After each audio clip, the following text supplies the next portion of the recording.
7, 1 and 2. So there was some discussion around the photos that were taken, and just to deal with those questions, I think, commissioners, you may have wanted to ask about the layout of the depot and all of this. So these are the only photos that we have. And the witness bundle may have is updated. Do you have it? Yes, I do. Okay. And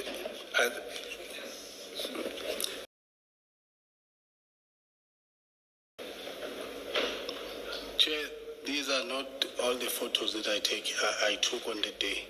Oh, they are not all. They're not all them, yeah. Okay. So they are short. I took a bit more than what is here. So I took quite a bit. Are you able to get those photos? Do you still have them in copy? I'll have to try. I can't commit because I've changed the handset. I'll have to see maybe and try. If I get something, then I can also forward it to the commission. Okay. Colonel, these ones were taken by you, the ones that we see here. Yes. Can I just make a comment or an observation? Even the quality is not great, as you can see, which more reason why qualified people should be taking crime scene photos, because the quality of these photos is not great. Look at 976, Colonel, and 977. I think also the printer that was used also. Yeah, because on the phone they were appearing nice. I do know also when you blow up the pictures, you lose the quality. Yeah, I would be surprised that you would not have been able to capture the serial number on the one at 977, because I'm sure that's what you wanted to do there. Yeah, I captured that one. I had to make sure. But I'm saying it's not showing though, but I would be surprised that you would not have tried to do your best to capture it. Yeah.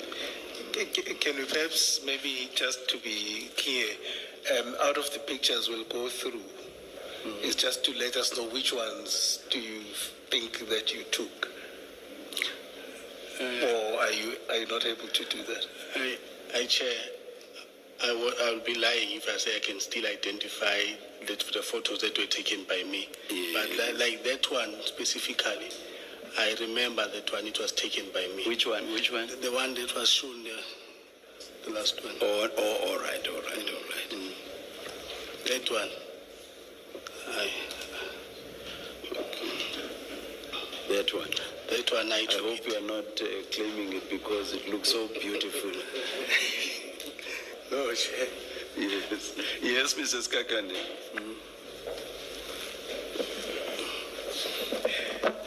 Can we just go to page 970? 970.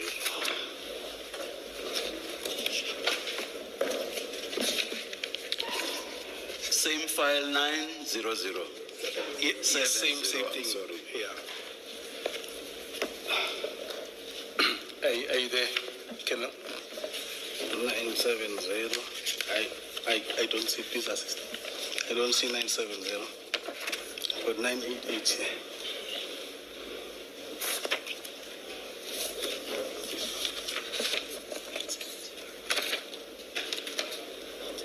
Oh, thank you so much.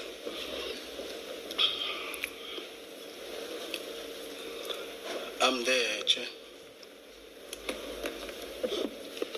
So you see there, that's is that the container? Do you confirm that's the container that was being the subject of this investigation, so to speak? Yes. Okay.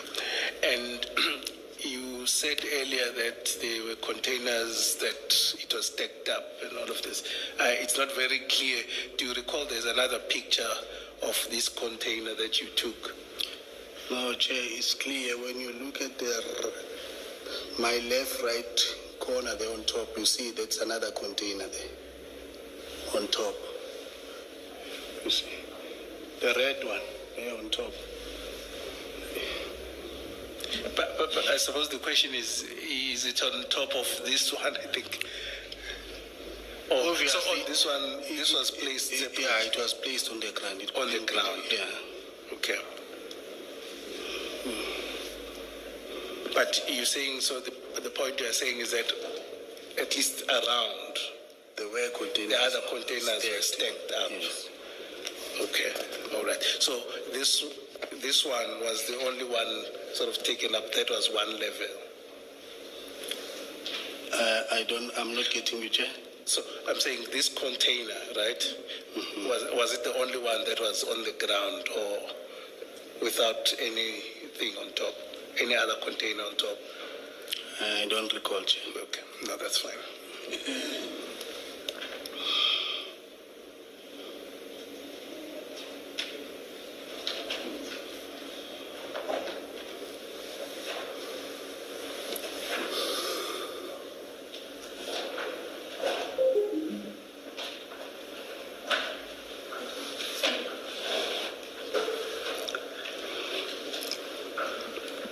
Apologies, I just want to find my bearings on the affidavit.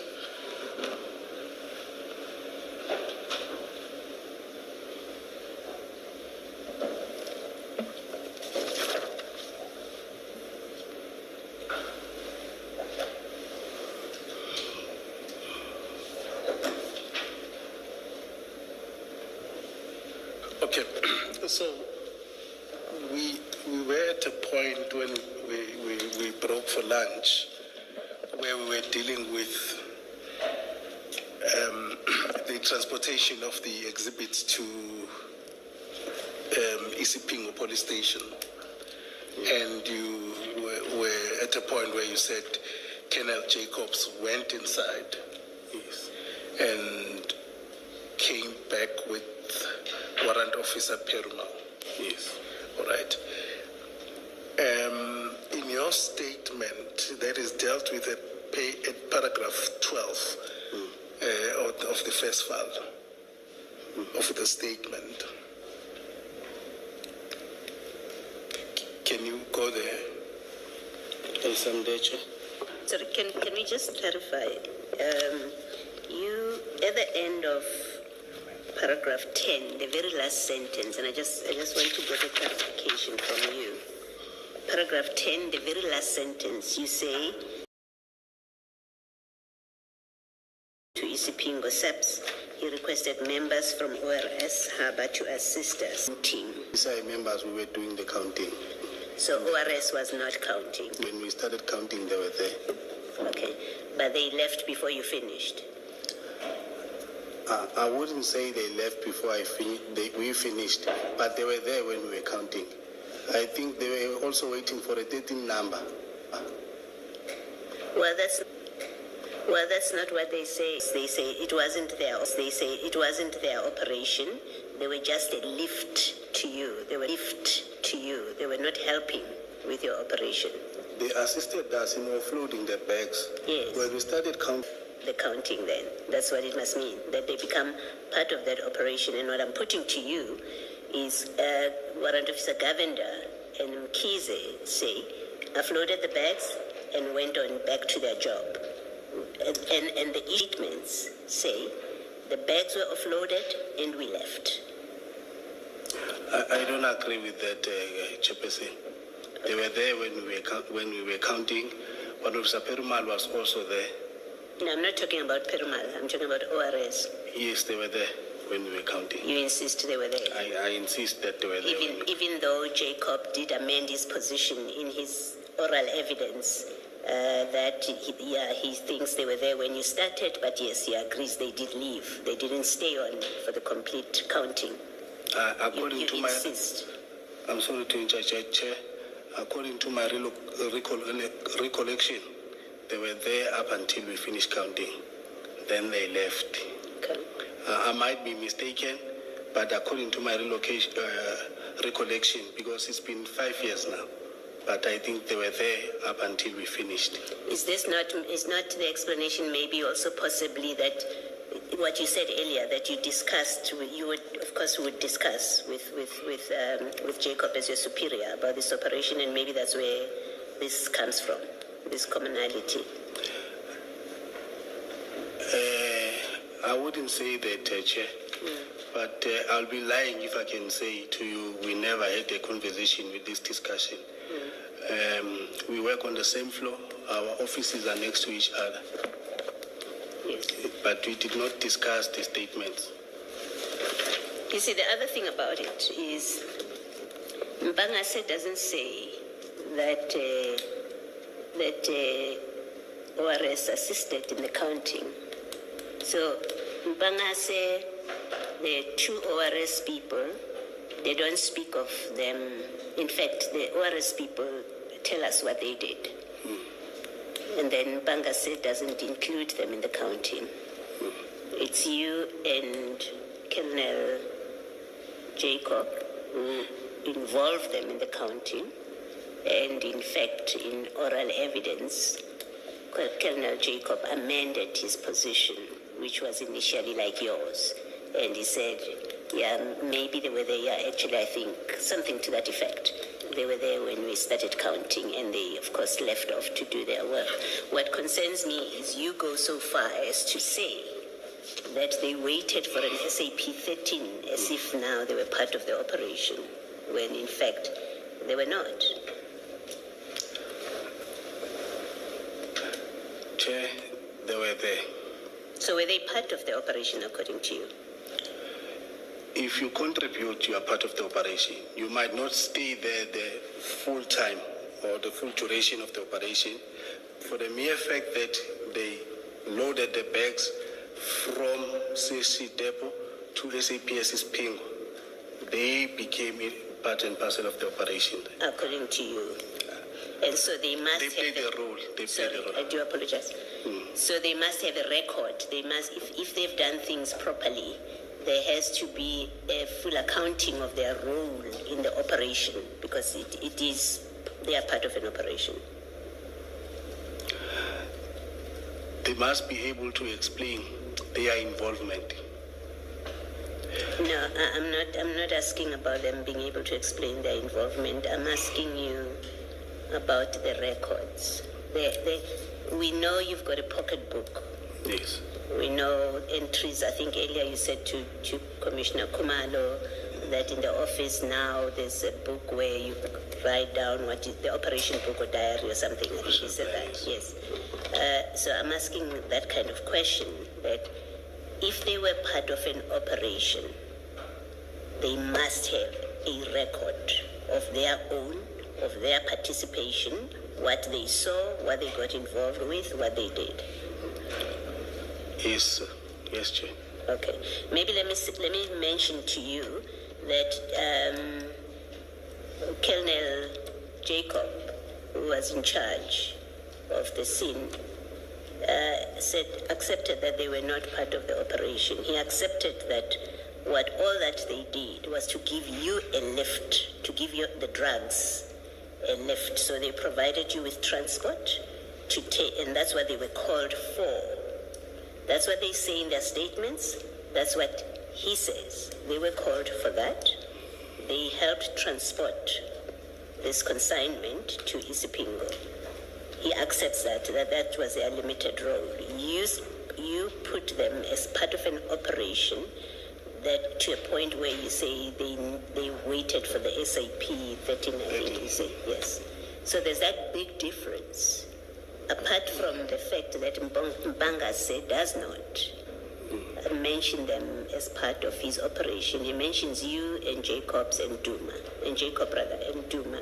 Doesn't mention them as part of an operation, including in the counting. You're the only one that is mentioning them as part of the operation to the point of waiting for an SAP 13. Okay, Chair, maybe let me remove the word say part of the operation, but they participated in the operation. By giving the drugs a lift. By conveying the drugs from the depot to the police station. Okay, thank you. Sorry, I just want to find out. So you're saying your version is that they didn't participate in the counting, or they did? I'm still standing firm that they were there when we were counting drugs. Okay. Just on that issue, can we go to exhibit 244?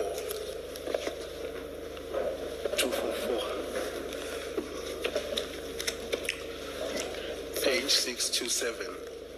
Page 67. 627. 627. Yes. Should be the second.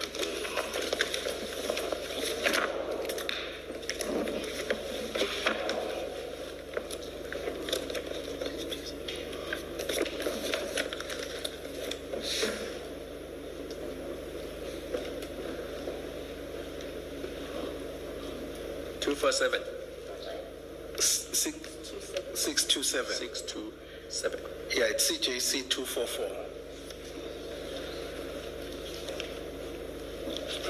Yes, Amdechi.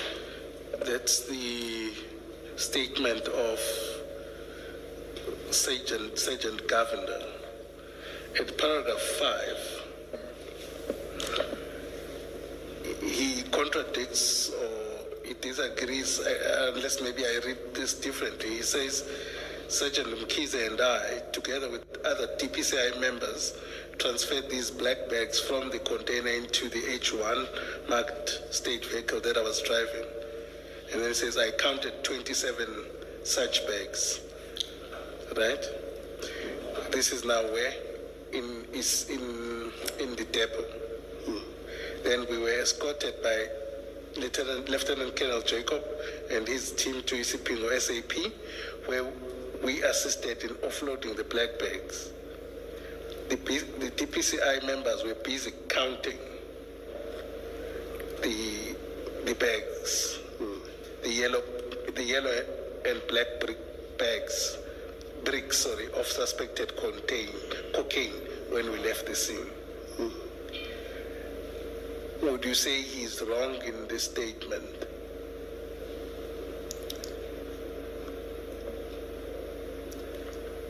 This is according to his version. I mean, if I remember well, when we finished counting, they were there. That is why I put it in my affidavit. So I'm unable to say that his affidavit is wrong or right. Okay. Yeah. Oh, so your version is that when we finished counting, they were still there? They were still there. Okay. All right.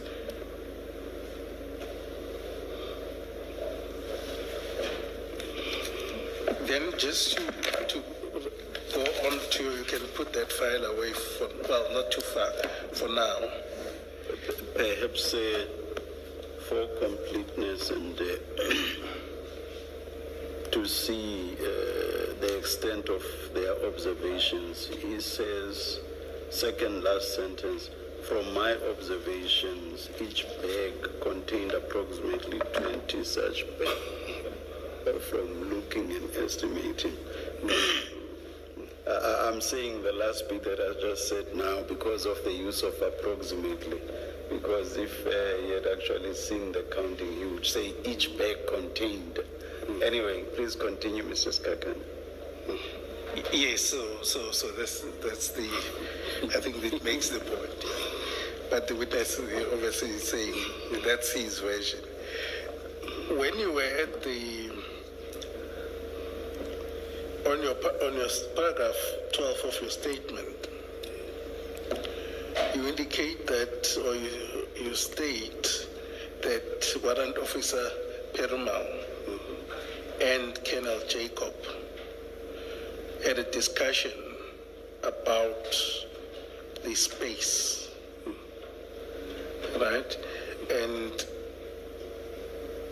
in particular, you said Warrant Officer Perumal talking to Lieutenant Colonel Jacob, stating that they do not have space to store these drugs. I'm just interested in that, at that point.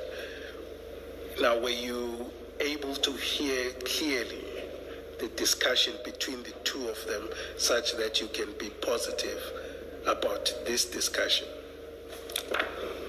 Yes, Chair. Initially, when he came and saw the number of bags, he said, so much. I don't have space.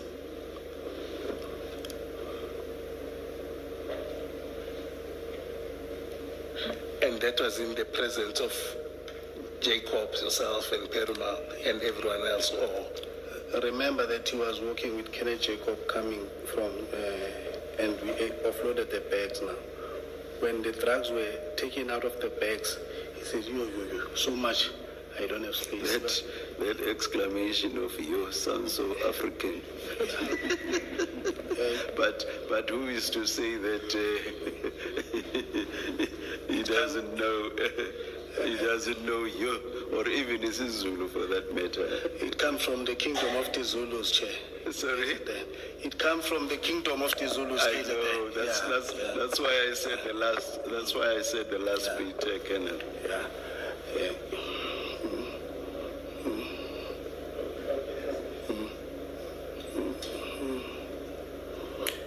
So you could hear him clearly saying that he didn't have space. Didn't have space. I heard him clearly. And what would be your version? What would be your position if Warrant Officer Perumal says such a discussion on engagement never took place? Hey, I will say the man is a liar. Okay. Why would we call? Why will we call Kenny Jacob, contact our commanders, informing them that we do not have space, whereas we are at the police station? Okay. Can we go to that file we're busy with, CJC 243, still file 2? Trial 2, Yes. CJC. 243, Yes, I'm there. page 593. 593.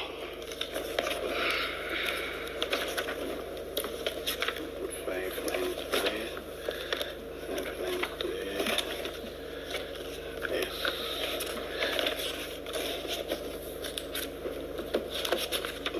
Yes, I'm there. Page 593. Yes. At the bottom,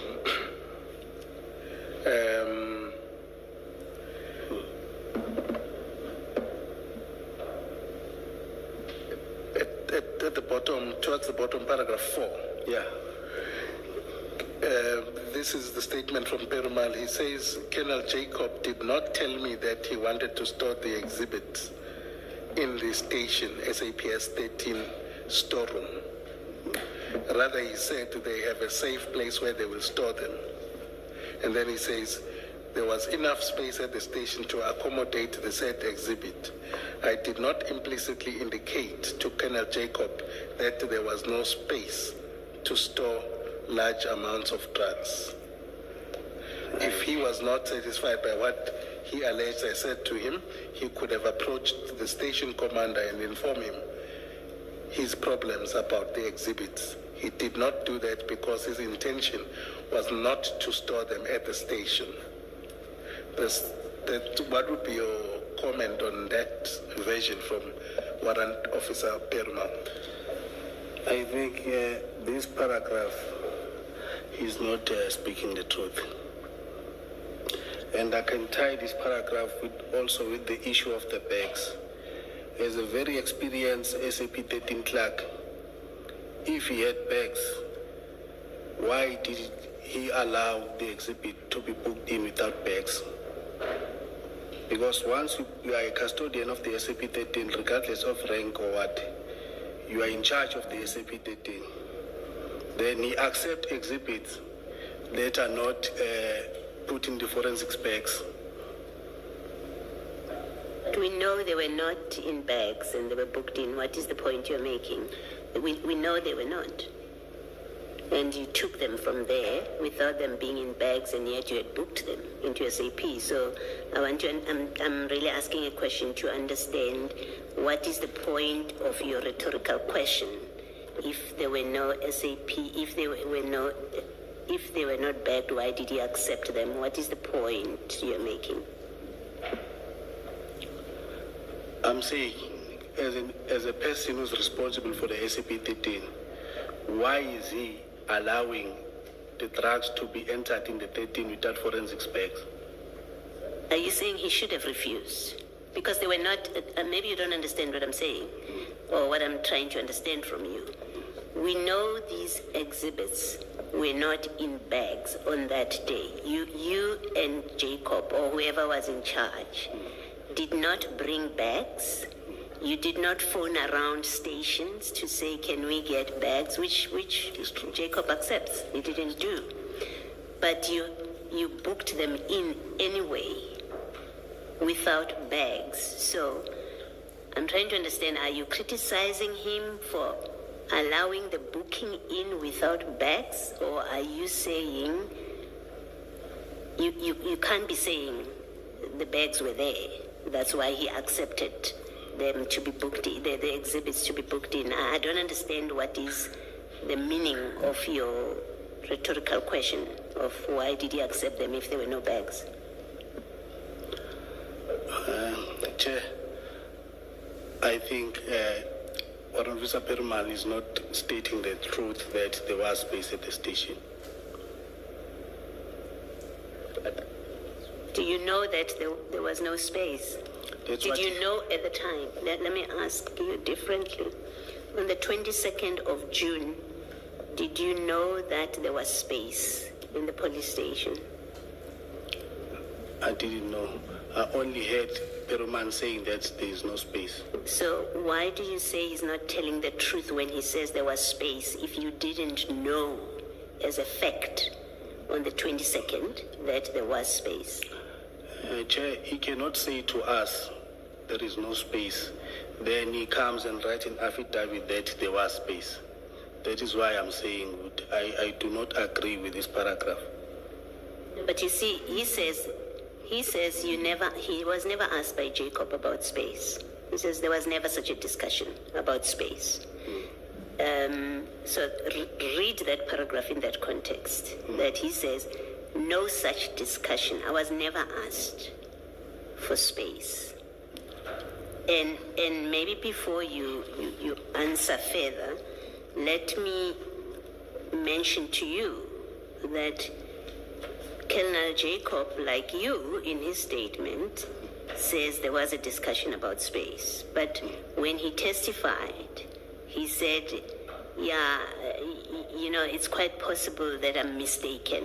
Actually, I was thinking about previous conversations, other busts, when there was an issue about space. Maybe I inferred, that's the language he also uses, that maybe something in that discussion with Perumal, I inferred that it means he doesn't have space, but yeah, actually, I don't remember expressly or explicitly is the language he uses, asking him for space.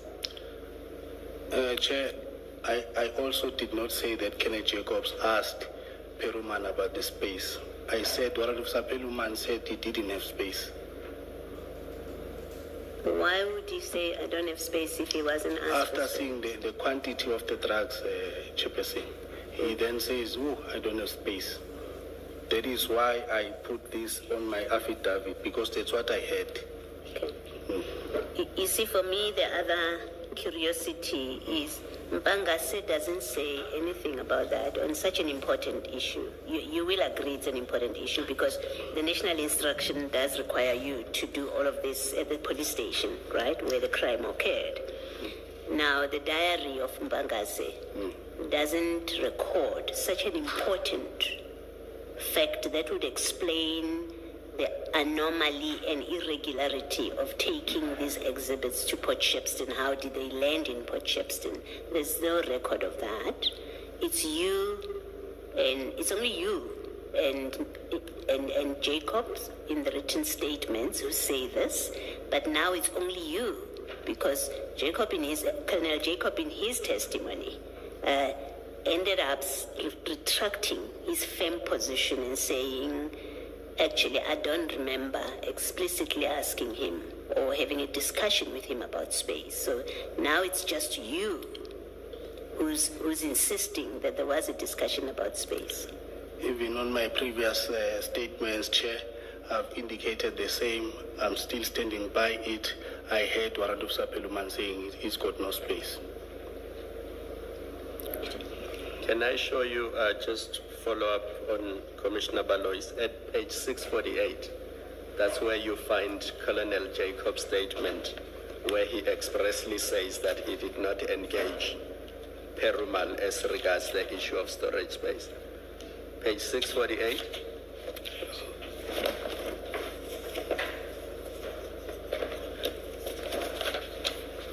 At paragraph 6, do you see that?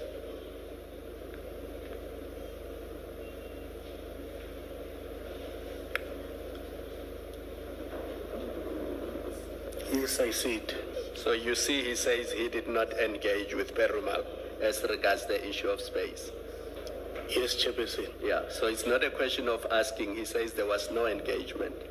And then before I hand over to Advocate Skakani, because he was engaging you on Perumal's statement.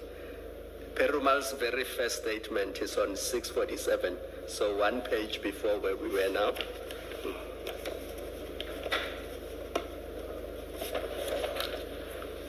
And at paragraph 2, Perumal says, on the 22nd of June 2021, I was approached by Colonel Jacobs from DPCI, who informed me that they recovered huge quantity of drugs from CHC containers in Prospecton, and they want to book it into our sub-13 register and sign for it and take it away. Yes, I can see that. So the intention all along was just to book it and sign and take it away. There was never an intention to store it at Isipingo. I wouldn't know what was the intention, but initially when Warrant Officer Perumal saw the drugs, he said those words that I'm saying. I've never, so much, I don't have space. I cannot retract from that, Chairperson. I had it and I placed it there. It's quite curious that Jacob's first statement, he doesn't mention that Perumal said, I don't have space. It's quite curious.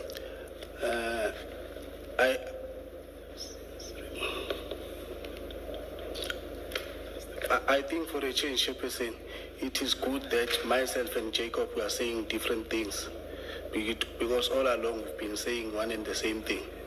Now I think this is good that he's saying something, I'm saying something.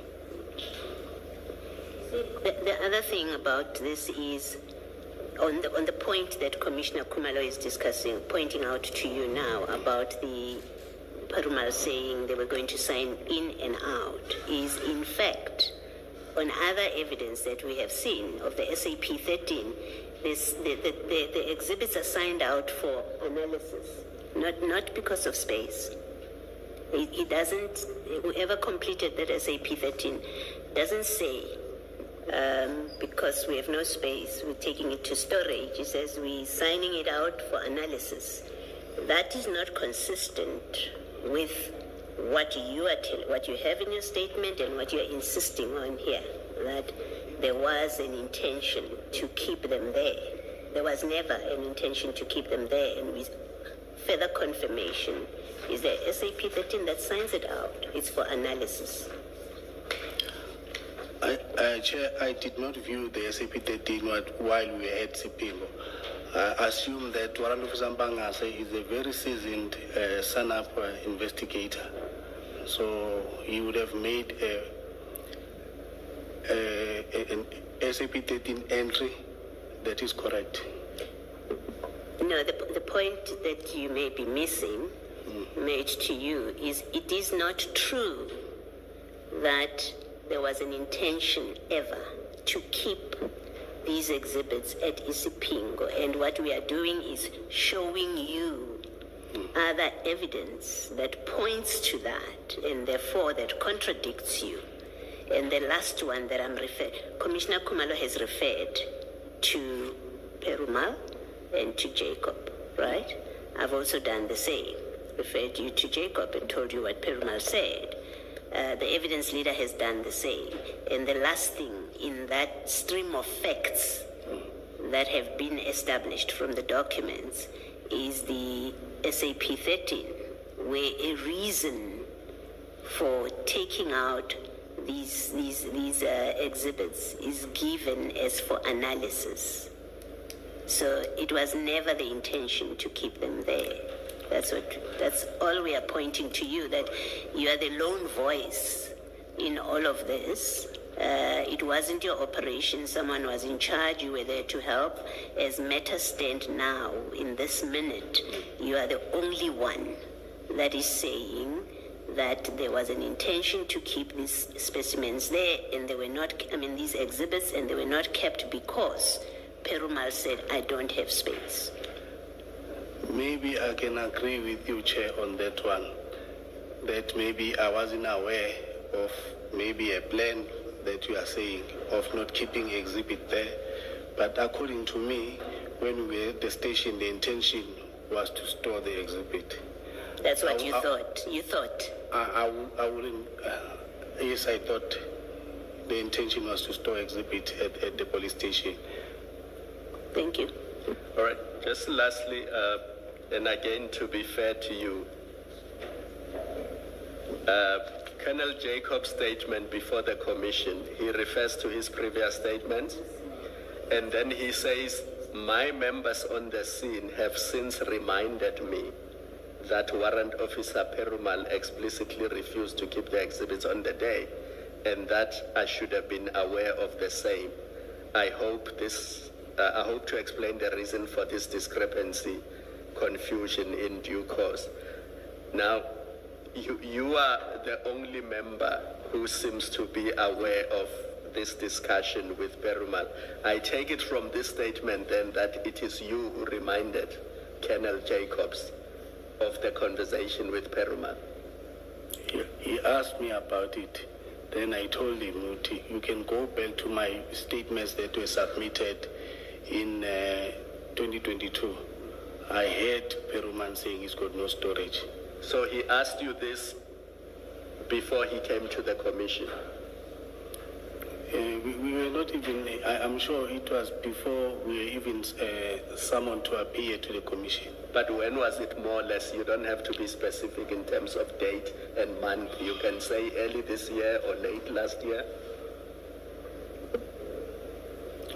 It must be early this year. Early this year? Yeah. So he asked you, and then you said to him, yes, you had that discussion with Perumal. Perumal said they don't want I heard to Perumal saying what? I heard Perumal saying he's got no space. Yeah. So it is you who told Jacobs this early this year? Yes. Thank you.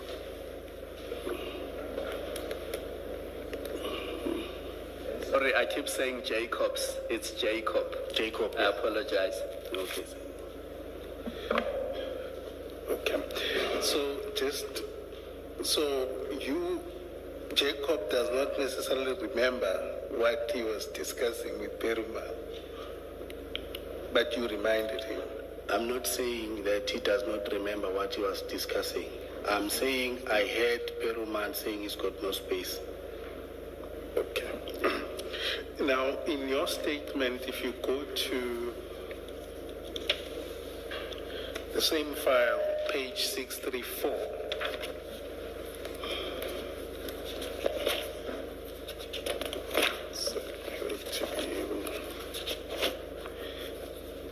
that should be CJC 244. CJC 244. 633. 633.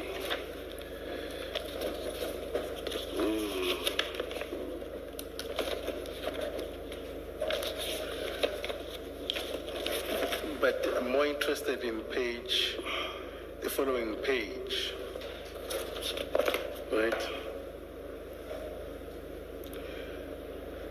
And will you accept that at paragraph 9 in particular, this is now where you start talking about what happened in Isipingo. The third sentence there says, on arrival at the police station, we parked the vehicles on the parking lot and started to offload the bags, all the bags, place them on the floor. Warrant Officer Perumal of SAP 13 was called to the parking. We started counting the amount of bricks from 27 bags, 541 bricks suspected cocaine. and all exhibits were entered into. So at this point, there is no discussion about storage space or exhibit bags. You accept that? So this is your statement. It was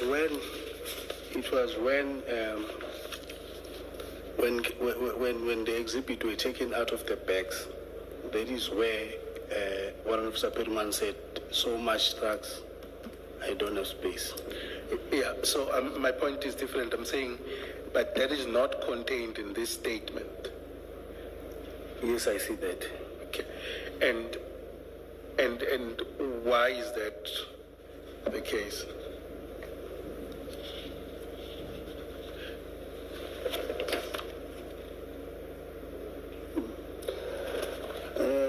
I think, Chair, maybe. Can I also view my further statement? Yes, that's where we'll go. That's at page 645. So we agree here there is no reference to that. At page 645, this is your further statement, 645. correct? Sorry, Mr. Skaka. What's the date of the one starting at It's January, 633? it's 27 January 2022.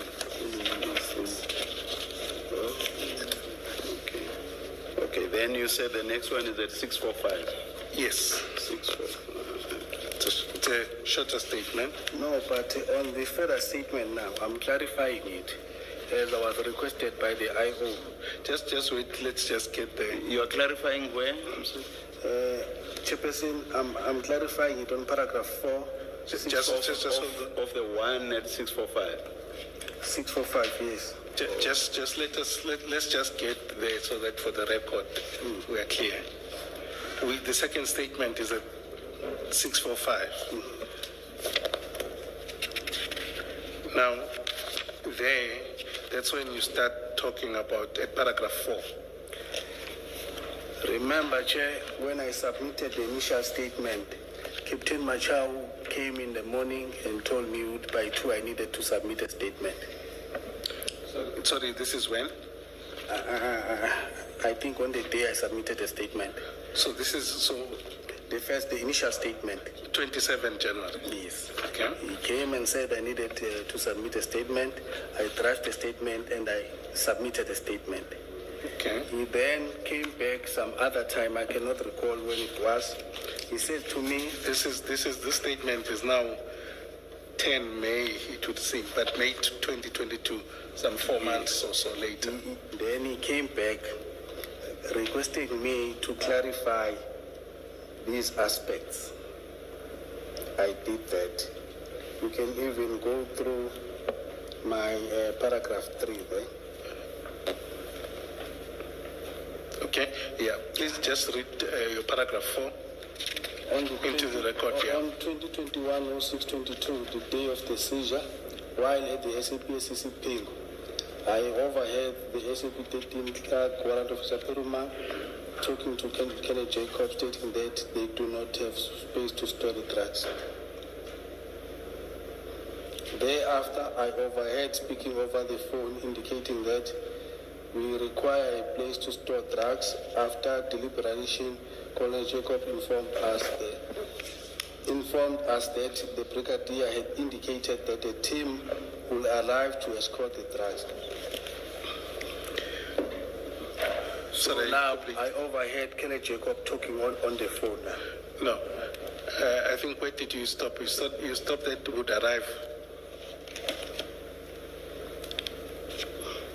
Would arrive to escort the drugs for a safekeeping in Potchefstroom. Okay, all right. But now this is adding effect altogether of this discussion or between Warrant Officer Perumal and Colonel Jacob. So when you say it's a clarification, what do you mean? Is it clarifying something before, or because I see it as an addition of the facts? But Chair, if you go to my paragraph 3, I was requested by Captain Mojera to submit a further statement to the one I submitted to them before as per a file, inquiry file 28 of 6/2021. They indicated that I need to clarify some aspect of my affidavit. They must have been point out the aspect that I needed to clarify. Hence, I'm only clarifying this too. Okay, so what may have probably happened, just giving you the benefit of the doubt, is that they gave you this date and say, can clarify or add more detail to it. Yes. I'm saying, I don't recall exactly, but the way I'm writing it here, it's obviously saying that they pointed out the issues that they want me to clarify. okay. Now, the version Sorry, before. Colonel, did you know that ordinarily those exhibits ought to have been kept in Isipingo? Yes. According to my knowledge, all the exhibits are kept in the police station of jurisdiction. Yes. Yes. Now, the difficulty I have with your earlier statement, the one of 27 January 2022, is that you refer to Warrant Officer Perumal, the SAP 13 clerk, being called to the parking lot, and then you say you started counting all the way down to finalizing that process, and then sort of randomly, as it were, and with no explanation, you say, Lieutenant Colonel Jacob indicated that he has spoken to Brigadier Nyuswa about a safe place to keep the exhibits. What I find difficult to follow is, why did you not include this important detail that you say you were aware of, which is that these exhibits ought to have been kept in Isipingo? When you jump in that statement to Lieutenant Colonel saying, these, according to Brigadier Nyuswa, these must be taken to some safe place, how do you not explain the prescript that you say you were aware of? Why do you not explain that in this statement and say they were not kept at Isipingo because the clerk, the SAP 13 clerk, did not have space? And then as an alternative, which you say in paragraph 11, as an alternative, Brigadier Nyuswa then came up with some safe place elsewhere. It was so obvious for you to explain what ought to have been done in accordance with the prescripts. You don't say it, and which is prompted by whoever it is that required of you to give some quote-unquote clarification. Why would you not have stated something so obvious? I think, Chair, it's an omission. That is why we tender oral evidence to clarify all other evidence or explain or elaborate more. Who do you say, maybe you do explain, I didn't see just now, who do you say required you to give clarification? Who required me to give Clarification. It's kept. Pursuant to which you then made your May 2022 statement. Am I correct? It's the investigating officer, Captain Marshall. Did he specifically tell you in what respects your statement did not state everything it ought to have stated? He just told me I needed to clarify the issues. I remember it was the issue of this. I want a clear and direct answer. Did he specify the issues on which he required clarity? Yes, he did. Can you tell us what those were? Those issues that I needed to clarify is paragraph No, issues, not paragraphs. No, Issues. I want to refer you to a statement now. Okay. To my further statement. Okay. Please give me the page number of the further statement. 645.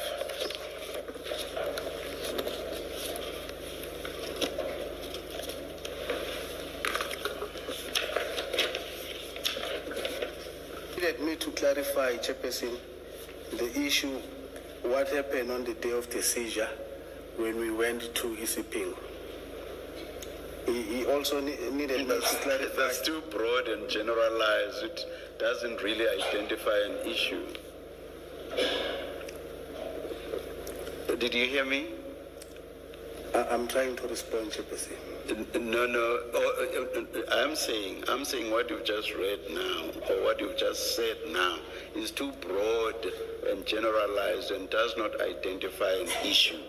And what I've asked for is for you to please specify the issues on which clarity was required. He indicated to me that Warutusha Perumal is not agreeing with what we are saying, that there was no space at the police station. So we needed to clarify more. And at that stage, the investigating officer is now Lieutenant Colonel Jacob. It's no longer. No, it was Mashao by this time. Okay. And what did he know about that? For him to have required clarity on that issue, what did he know about that? I assume that Lieutenant Colonel Jacob would not have told him anything about that, or not? I never had a discussion with him. So, okay.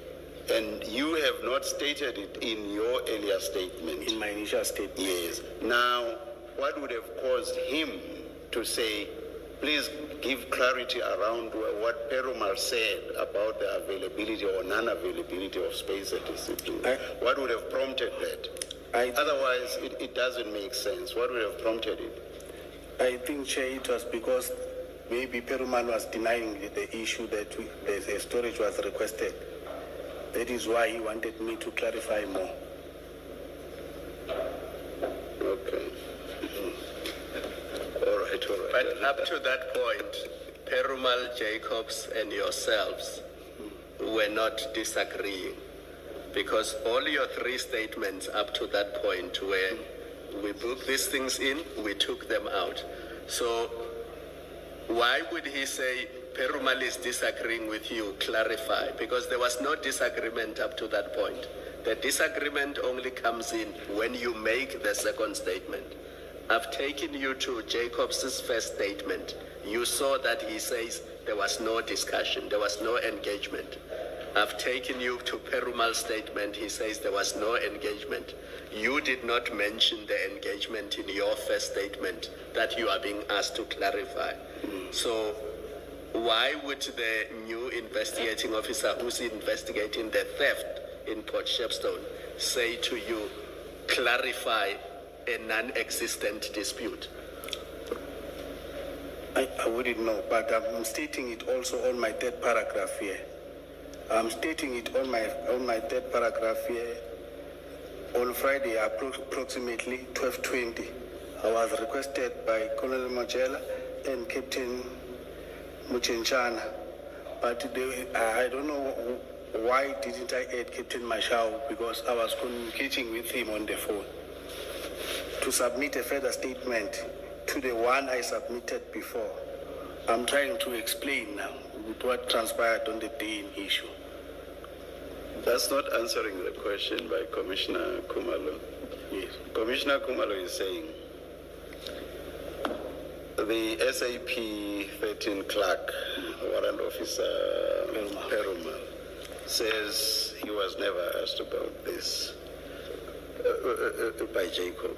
Oh, and then Jacob himself does not say that this was ever an issue between him and warrant officer Perumal.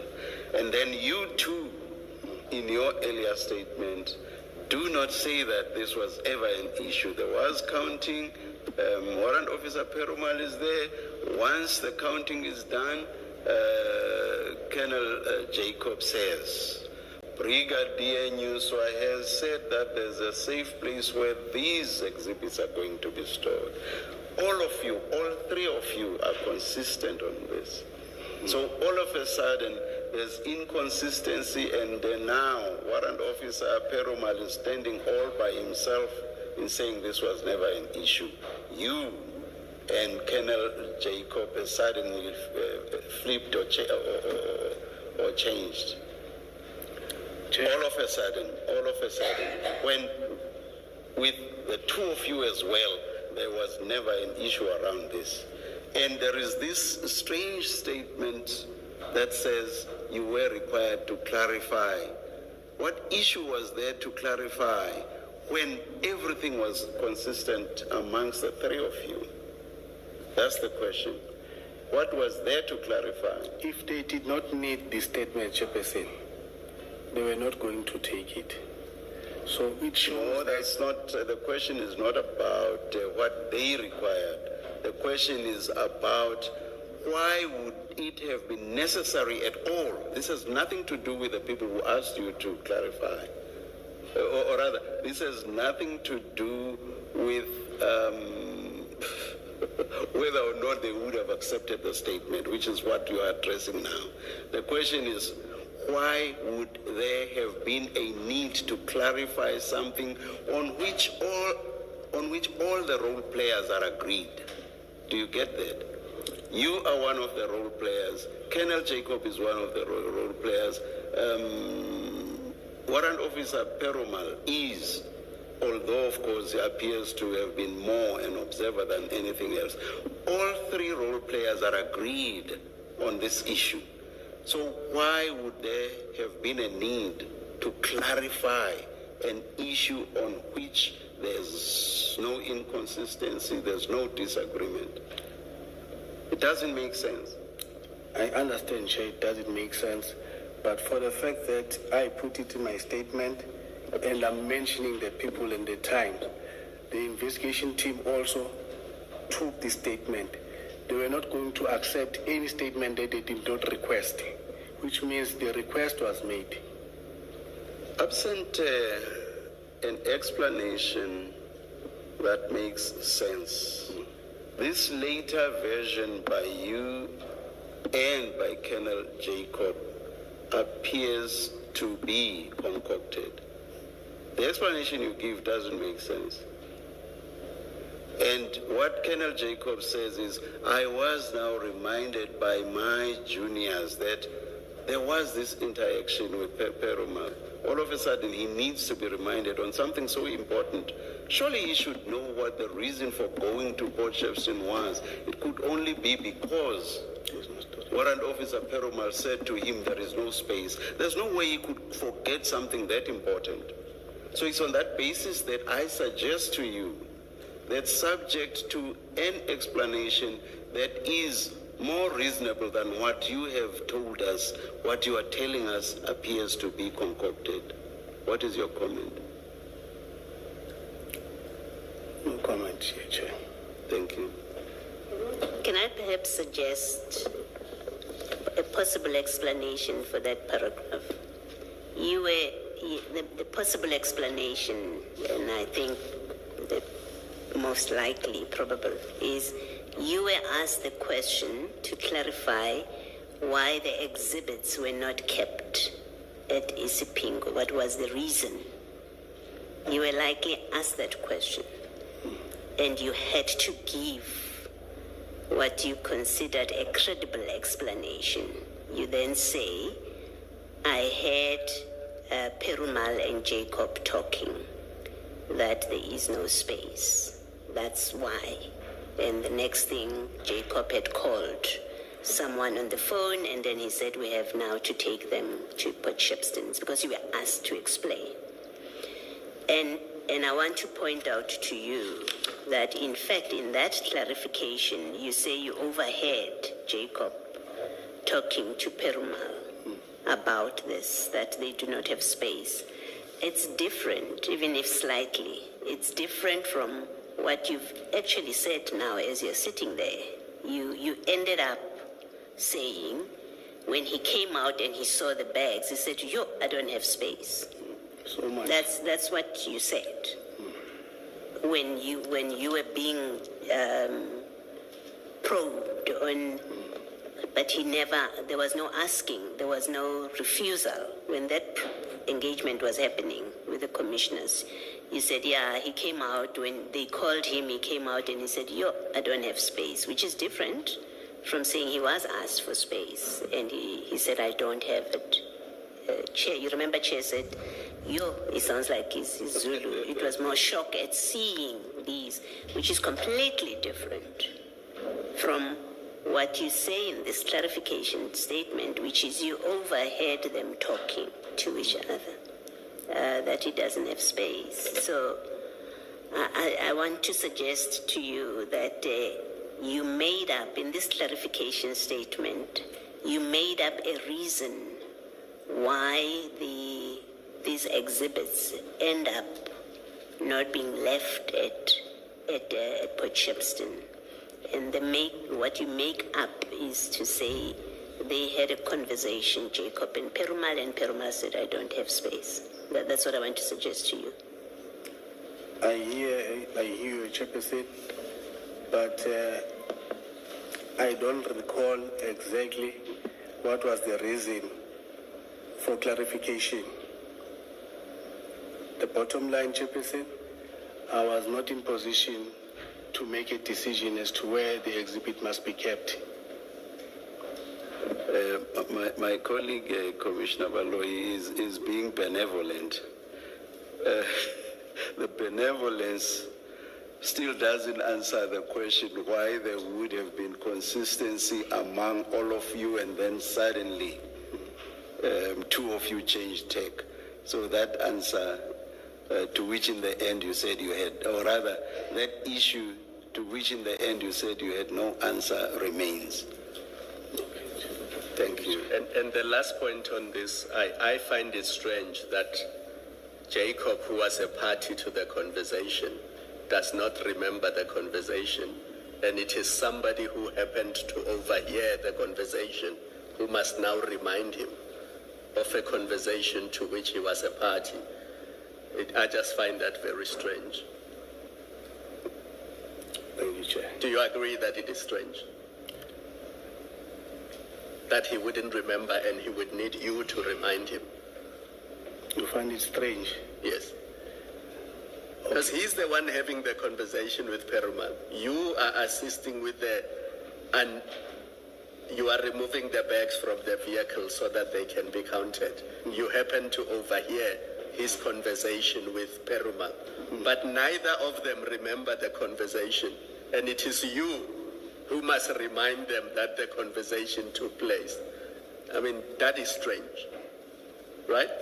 Yes, Chair. Yeah. It's just strange. It's not just strange. It is problematic, given what we have referred you to. Your later statement about there was a conversation is difficult to accept as true, in fact, because of everything that we have put to you, right? As the chairperson says, there are 3 statements which don't speak to this conversation about storage. In fact, there's a statement where Jacob, that you say, had a conversation with Perumal, says, I never engaged him about this. Mbangase says nothing about it. He signs out, Mbangase signs out for analysis. So all of those things, they indicate that your account about this issue, it cannot be correct. It just can't be correct, your account, given everything else. That's the problem that there is. I hear you, Chairperson. All right, thank you. Thank you. Could you then on the same file go to, just to round up the issue, at page 591? Yeah. Yeah.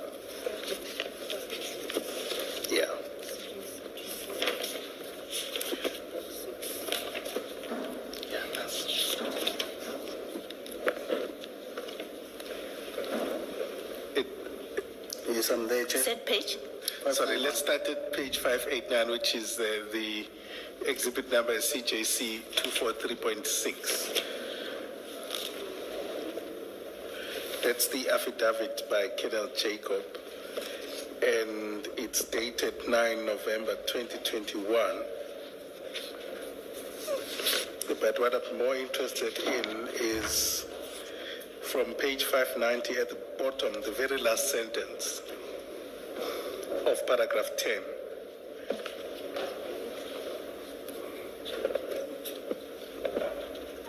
Are you there? Yes, I'm there. The last sentence says, I wanted to contrast with what your second statement and your current statement says. Colonel Jacob says, Warrant Officer Perumal implicitly indicated that they did not have space, and it is the norm for large amounts of drugs to be booked out of the station SAP 13 for safe storage.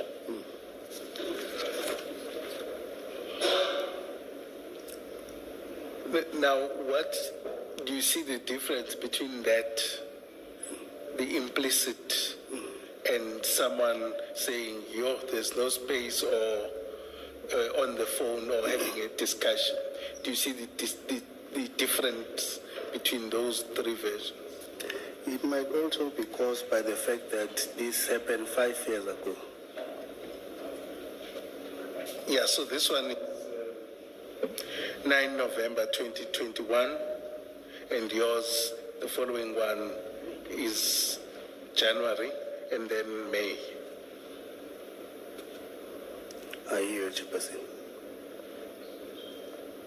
So which one? And then which the chair was saying, Warrant Officer Perumal also has a different version to you, but what then suddenly changes is that from May you then introduce this thing, and then Jacob himself then suddenly changes. Where the difficulty lies is then either they seem all to be saying no, but you are the one that seems to be certain.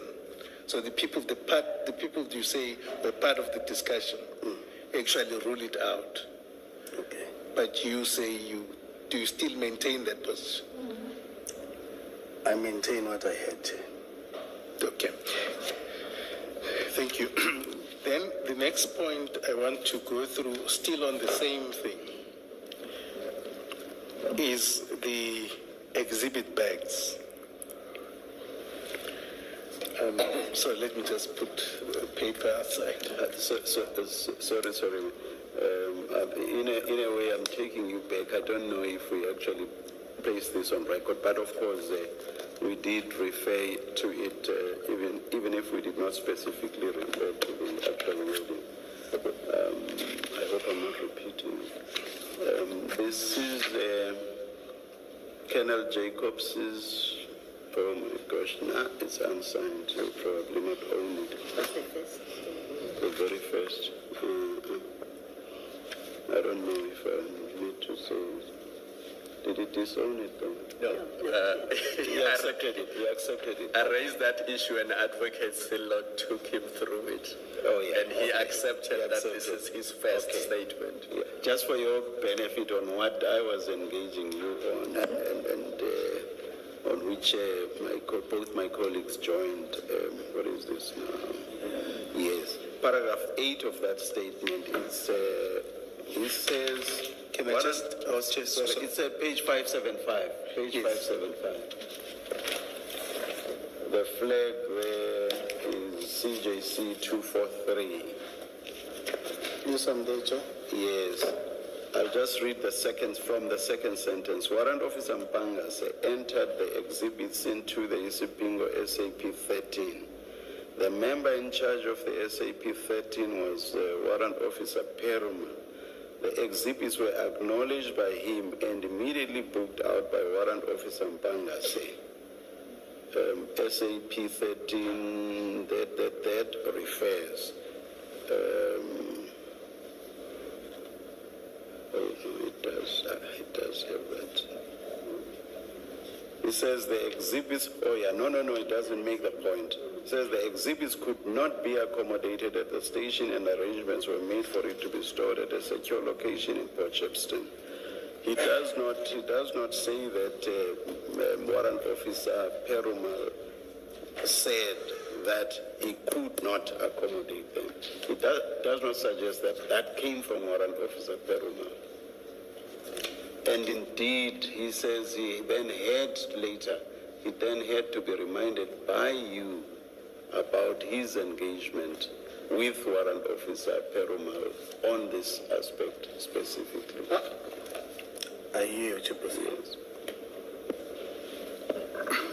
In fact, just perhaps to complete, in that where Advocate Skakani, Mrs. Skakani was referring you to where Jacob says Perumal implicitly indicated, you remember that statement you were looking at?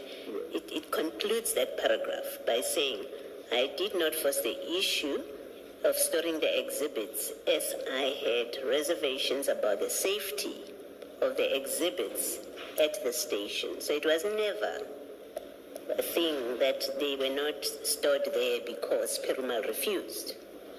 The use of implicitly there suggests that there was no discussion, because if Warrant Officer Perumal had said so, he wouldn't say he said so implicitly. He would say he said.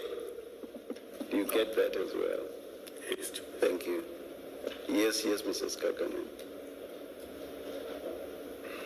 Thank you. So the point I think that flows naturally from that I wanted for us to go through is then the issue of the exhibit bags, right? Earlier on you had indicated that you had exhibit bags in the car, albeit they were not sufficient. Yes. And then now you are at TCP. Then in your statement, your current statement, that is, you say at paragraph 12 of your statement, you say Warrant Officer Mpangas requested for the exhibit bags from Warrant Officer Perumal.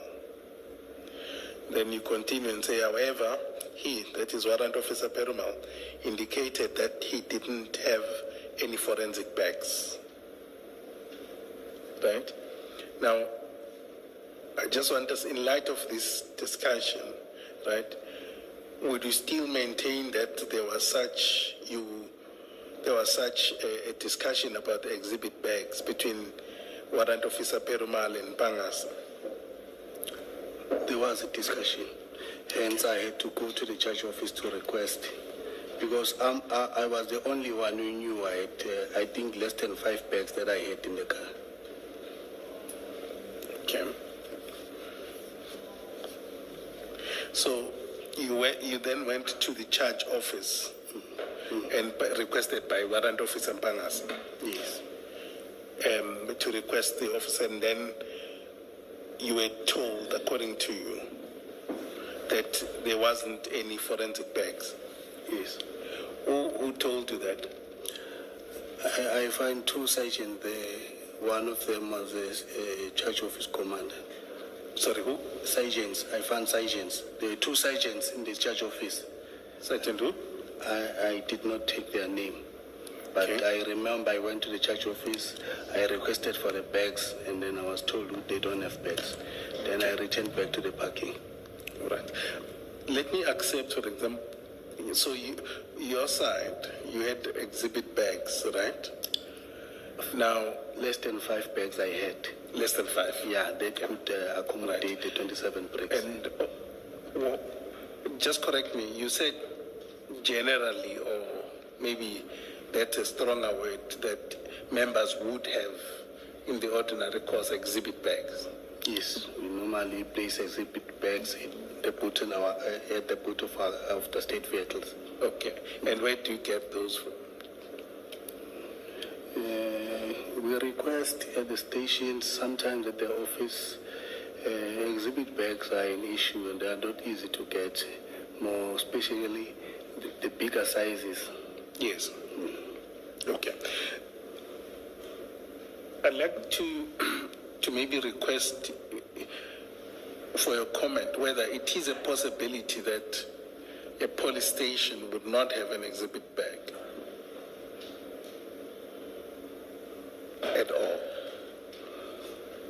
Depending on the size. Okay, so in this case,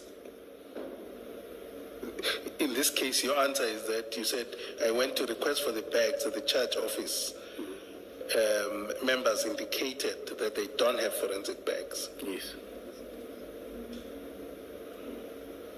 So you still maintain that? Yes. It's a possibility that the entire police station or any official or office member would not have any exhibit bag. But in all of this, you are the only one with exhibit bags.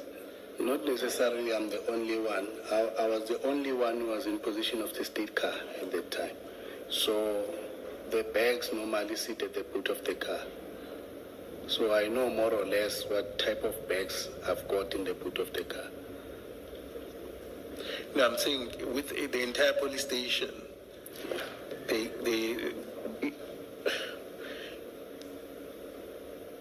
you wouldn't know for a fact, so you only relied on what they said.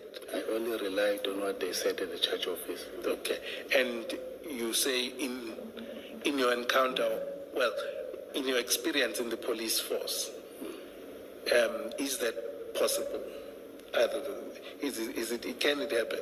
Yes, it can. It does happen. It does happen. Some police stations they don't have entirely. Yeah. And obviously, here at Pingo, I think we can agree. We don't need to test that. We can agree that they did store exhibits before. Yes. And with that as well, you would still maintain that that's what they didn't have. Yes. Okay. Can you then turn to... Let me ask a question about this. Can you just explain to me, and it may well be it's a function of process, of your processes. You say in your statement that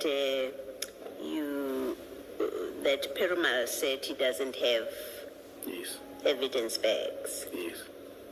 And then, but you still go to the charge office to ask. If Perumal says to you, I don't have evidence bags, surely he speaks for the station. Why would you need still to go to the charge office to ask for? Because you've got the evidence, what do they call it? Exhibit track. Says we don't have this size, and I'm prepared to accept for my engagement with you that it was a size issue, right? We're dealing with size. When if Perumal did say I don't have, it would have been him talking about size. I'm prepared to accept that. But you have been told by the exhibit clerk that there are no bags according to you. Yes. Why are you still going to the charge office? Yeah, it happens, Chair, that when you engage the SAP-13 officer, he might not have bags, but when you go to the church office, like in Durban Central, you'll get bags. It might also happen when you engage the CSC members to say, give us bags, they don't have, but when you get to the SAP-13, you'll find bags. So I was just doing as requested to try and go and check at the church office. So the evidence, the exhibit clerk retains evidence bags? Not necessarily. No, what do you mean not necessarily? I mean, sorry, I ask from not fully, not even fully, not knowing what in fact, apart from making sure the exhibits are there, they are properly registered, and making sure they are safe.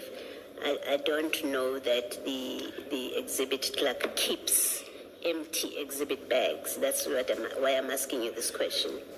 That is why, Chair, I'm saying it differs. At some police stations, you get forensic bags. Own other police stations to not, as the person now tasked to find bags. Why did you not say? They started entering the exhibit in the SAP-13. And that's why you didn't make the suggestion. That is why I did not make the suggestion. But you knew and understood that what was going on was wrong at that point. Please don't say no. I will not accept it as a truthful answer. Don't say no. But Chairperson, if the custodian of the register is accepting that the drugs must be booked in without forensic bags, who am I to dispute that? I am right. I'm asking you on that basis that you, today, Colonel Sibia, then warrant officer, you were warrant officer then, you knew as you stood there, you see warrant officer Mpangase completing the SAP 13. It's being put in evidence bags. Chair, my senior was completing the SAP 13.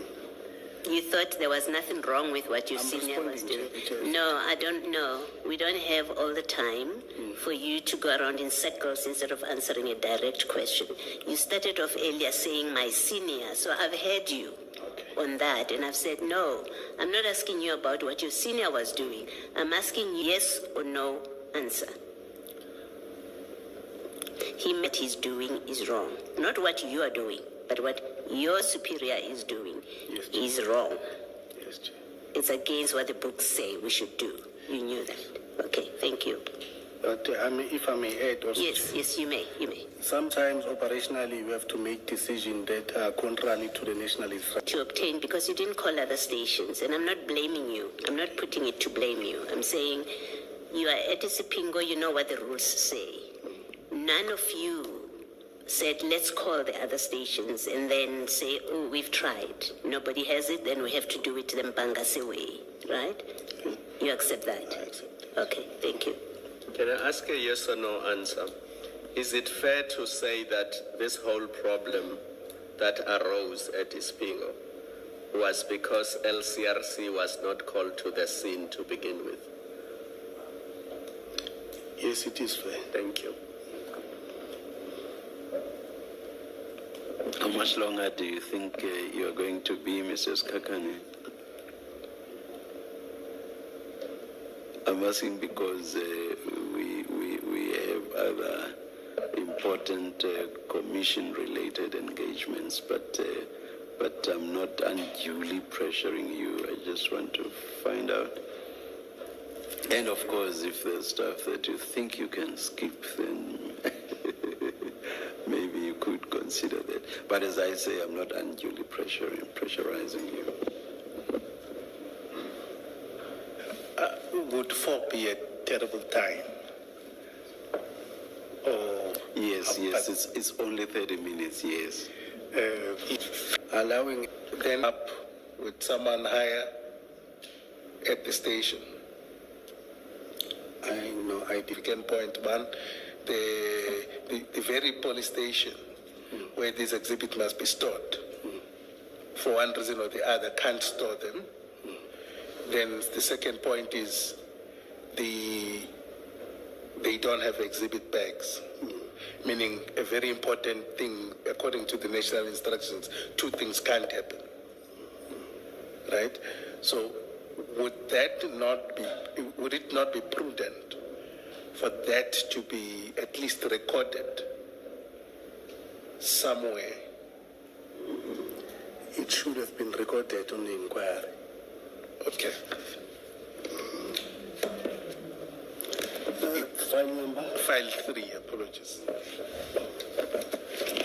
Starting at page 800. 6 to 8.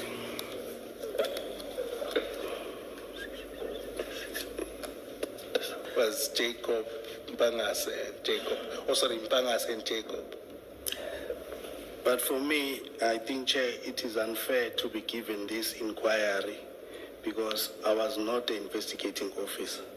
The 2 people that should explain the issue of the entries made here in the inquiry are Jacobs and Mpangase. So for me, I played no role. There's not even a dot that I put in this inquiry. So I think... Wait for the question first. Let hear first what he's asking. I agree with you. You'll be surprised that it would be unfair to ask you to explain anything in the diary. So maybe let's wait for the question and see what you're being asked. Thank you, Chair. Thank you, and I don't mean to say he completed anything of the sort or to explain, and if he can't comment, that's fair enough.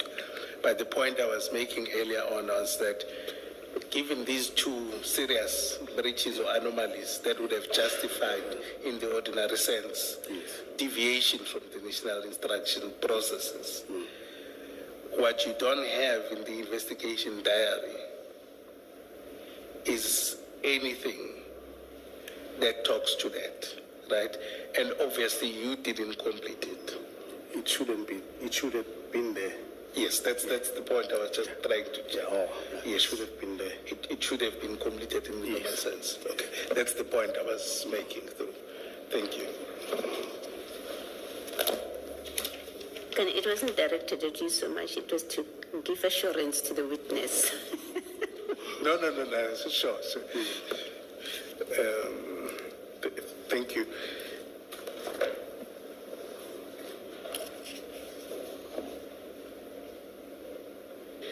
Then I'll move over with speed as well on the issue of. So you count the exhibits, right? And obviously, I'm not going to settle you with weighing and averaging the cocaine and all of this. It's not your area. But I want us to then just briefly talk about the decision to move to Potchefstroom. Yes. Right? Now, if I understood you, right, you were not involved in that decision. I was not involved at all. All right. And were you familiar with the offices and storage space in Potchefstroom? I didn't even know that there is a storage place in Potchefstroom. It was the first time hearing it, that there's a walk-in safe in Potchefstroom. Okay. So what did you assume? Did you assume it was offices? That's how your understanding was, that the exhibits were being taken to the offices. Keller Jacob indicated that Brigadier Nyuswa said the exhibit will be taken to Potchefstroom in a walk-in safe. Yeah. And obviously, they are not in sealed bags at this point. Yes. They are still in those Canvas bags. Right? So you took no issue with that. So I'm saying you took no issue with that. It's your boss or your commander that says these must be transported to Potchefstroom. Yes. All right.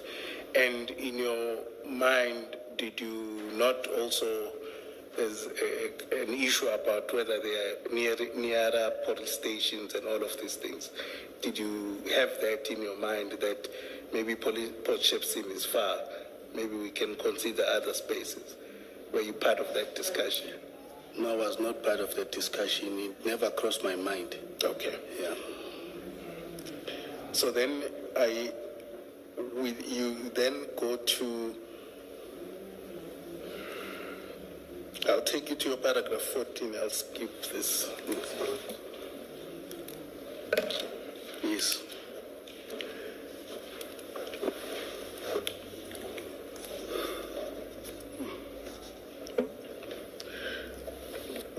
What I'm interested in Yes.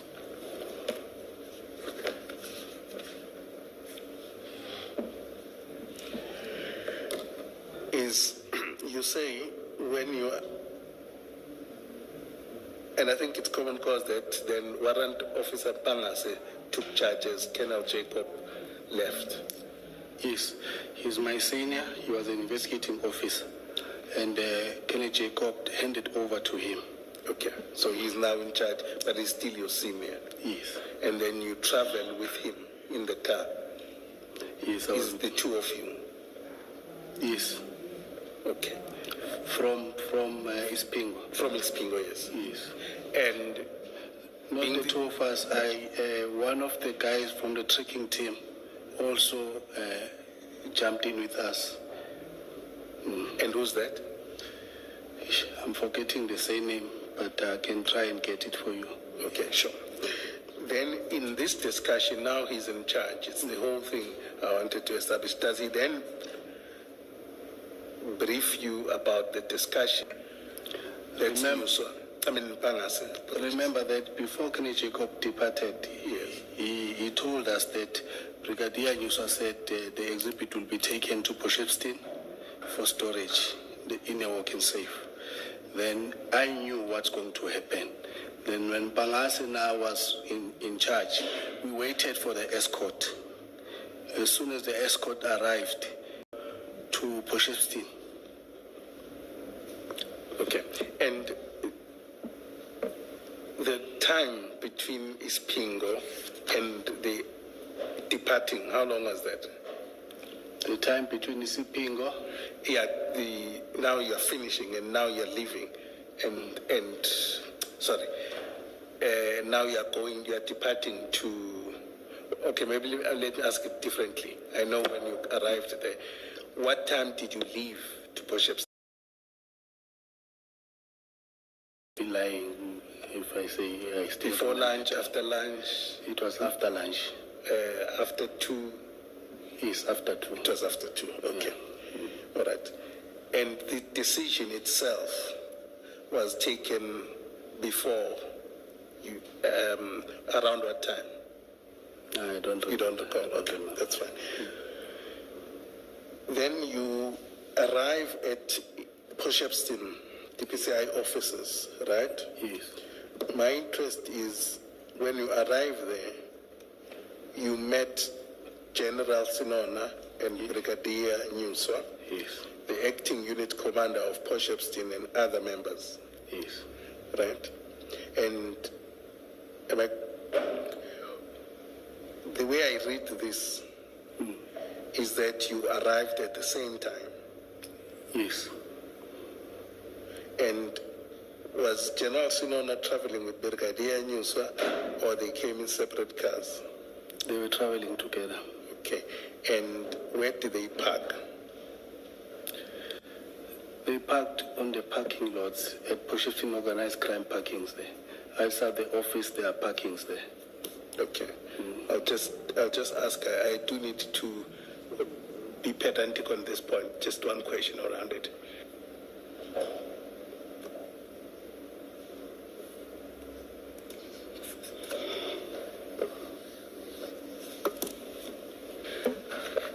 Okay. So when you were offloading the exhibits, right? Yes. Where you participated in the offloading, Yes. right? And the exhibits are still unsealed. Yes. And you handled them, right? All of you. How many were you at the time? Hey, at that point in time, there were a lot of police officers there. Members from Potchefstroom and the members from the trekking team. It's quite a big team. Yes. And then myself and Pangase, the brigadier and the general were also there. Okay. So I wouldn't be able to give a specific number. Okay. And then when you loaded them in the walk-in safe, right? Where was General Sinon and Brigadier Nyuswa? They were part of the offloading, or they sat outside? They were standing next to the entrance door. If my memory serves me well, yeah. Okay. Right. Then you go on, you say the acting unit commander. Yes. Would that be Prinsloo? It's Colonel Prinsloo. Okay. Handed over the keys to Warrant Officer Mbangasa. Yes. Right? And then it's Mbangasa who checks the door. Colonel Prinsloo locks the door on Mbangasa and then checks the door. Yes. Yeah. Okay. And again, the exhibit are as they are, right? Now, in terms of the keys, according to your knowledge,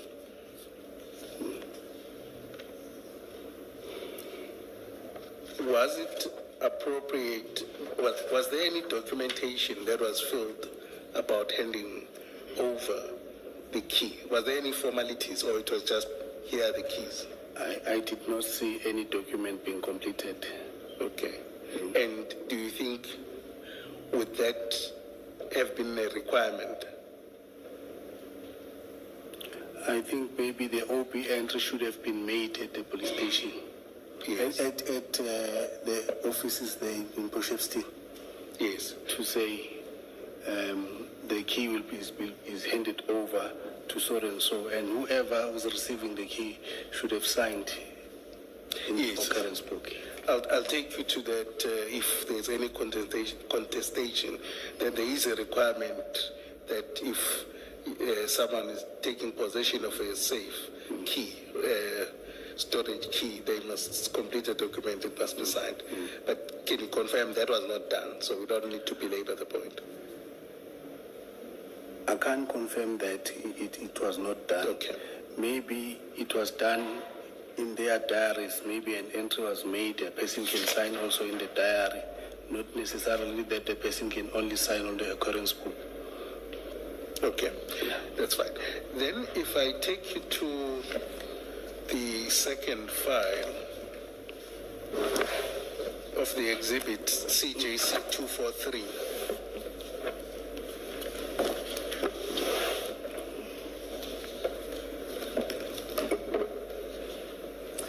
Second file, CJC 243, page 584.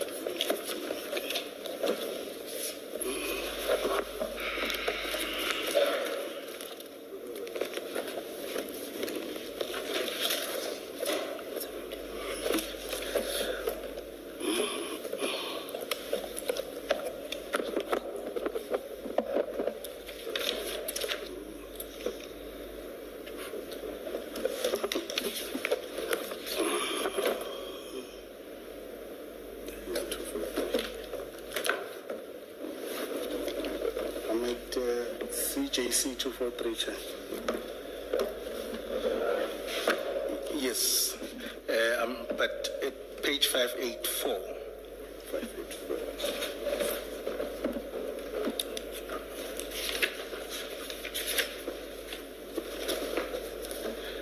Yes, I'm there, Chair. Yes, so this is a statement dated 25 November 2021 from Brigadier Nyuso. Did you see that? Then I want to go to the following page at the bottom. These paragraphs are not numbered. 585, the very last paragraph. Yes.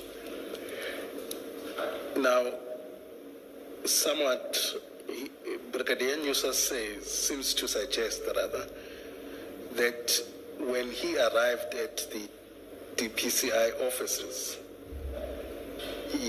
the members, he says, let me just read it for the record.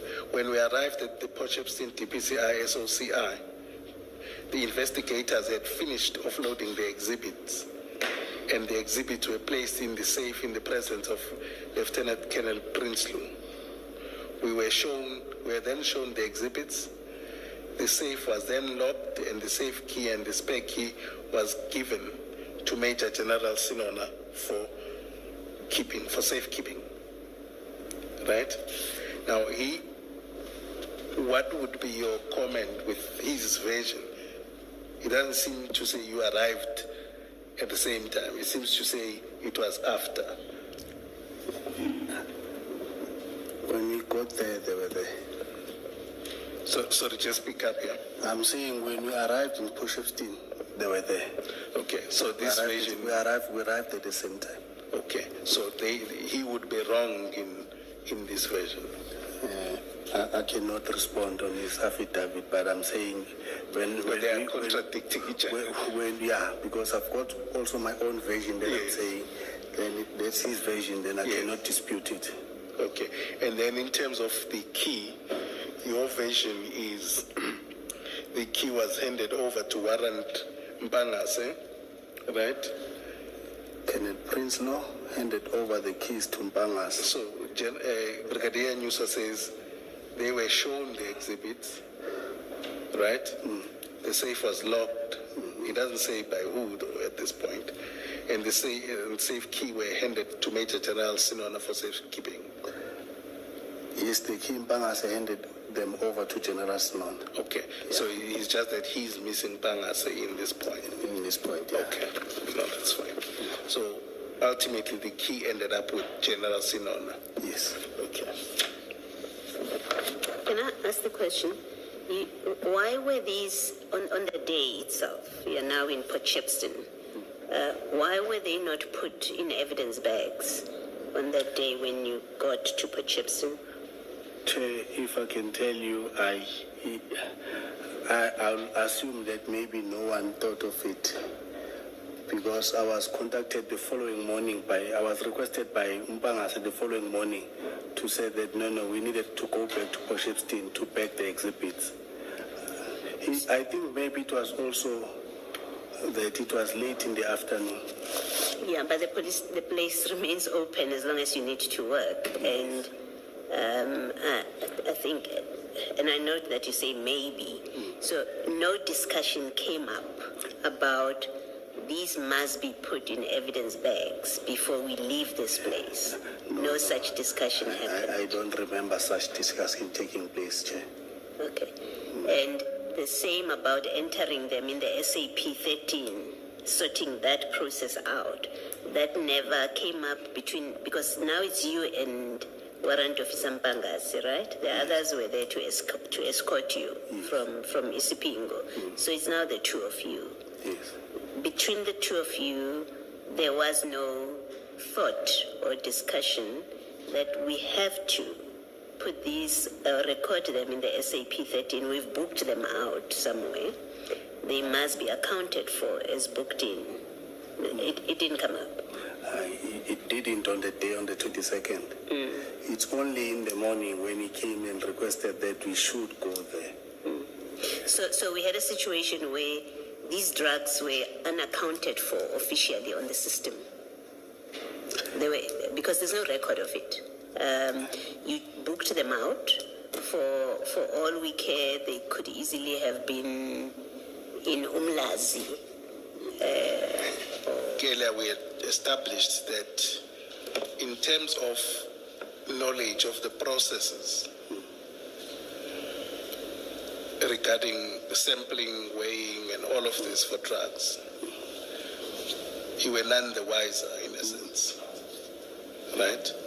But here they are involving you actively in that exercise such that you even end up with samples in your possession. It was not on the same day. No, I accept, but I'm just saying. But it sounds as if we are saying now it's on the same day. No. So I'm saying from the 23rd to 22nd, 23rd, 24, right? And thereafter up to the 1st. We're going to come to the 1st. At that time, in terms of what was supposed to be happening process-wise in dealing with narcotics or drugs, you were none the wiser. It was not your field. You had no, that's why that's why you didn't object to many of the things that went wrong. I'm listening, Chair. Sorry?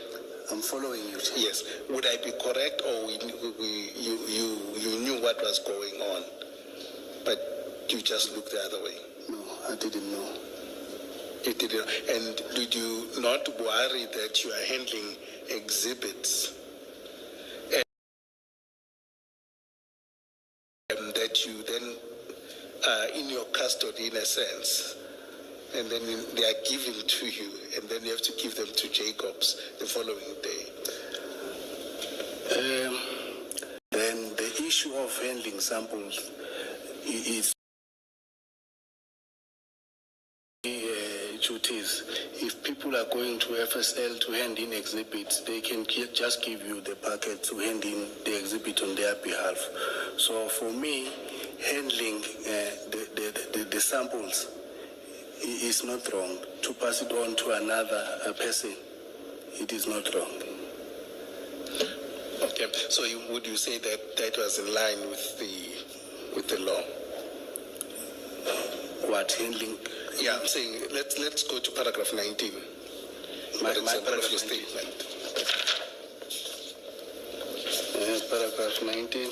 Yeah, you say, I don't remember the date, but Warrant Officer Mpangase handed over to me 5 samples and an inquiry file to hand it to Lieutenant Colonel Jacob on the following day. So your version is that there's nothing wrong with that? Yeah, no, there's nothing Okay, wrong. that's fine. All right.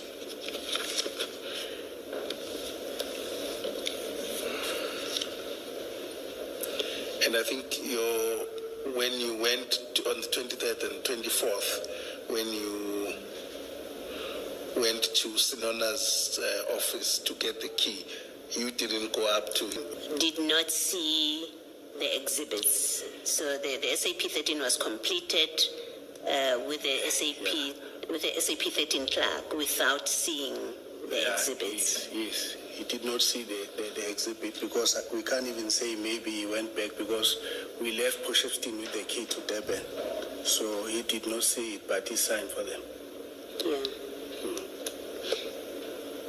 And maybe just so that I understand, so Isipingo 1, Yes. right? We have seen that what is recorded is each bag and the details of each bag and what is in the bag, right? That's what happened with the Isipingo 1. So with the Port Shepstone 1, the SAP clerk, if he doesn't have the exhibits and therefore he doesn't have the evidence bags and the evidence bag numbers, he doesn't have those details. How does he complete Warrant of Sampangase went with the list. the exhibits? I can confirm that the clerk did not see because from Poshevstin SAPS, we went back to Poshevstin Organized Crime where we dropped off Mkomo. Then we went straight to provincial office in Durban where Mpangase went and handed over the key. And that's not how it's properly done. If it's done properly, that's not how to do it. The SAP 13 clerk should have demanded to see the exhibit. Yes. Yeah, but she didn't. He Thank you. didn't, yeah. Thank you.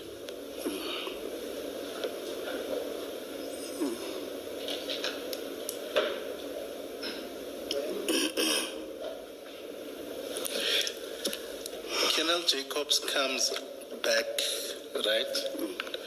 And do you and Warrant Officer Mpangase brief him when he comes back?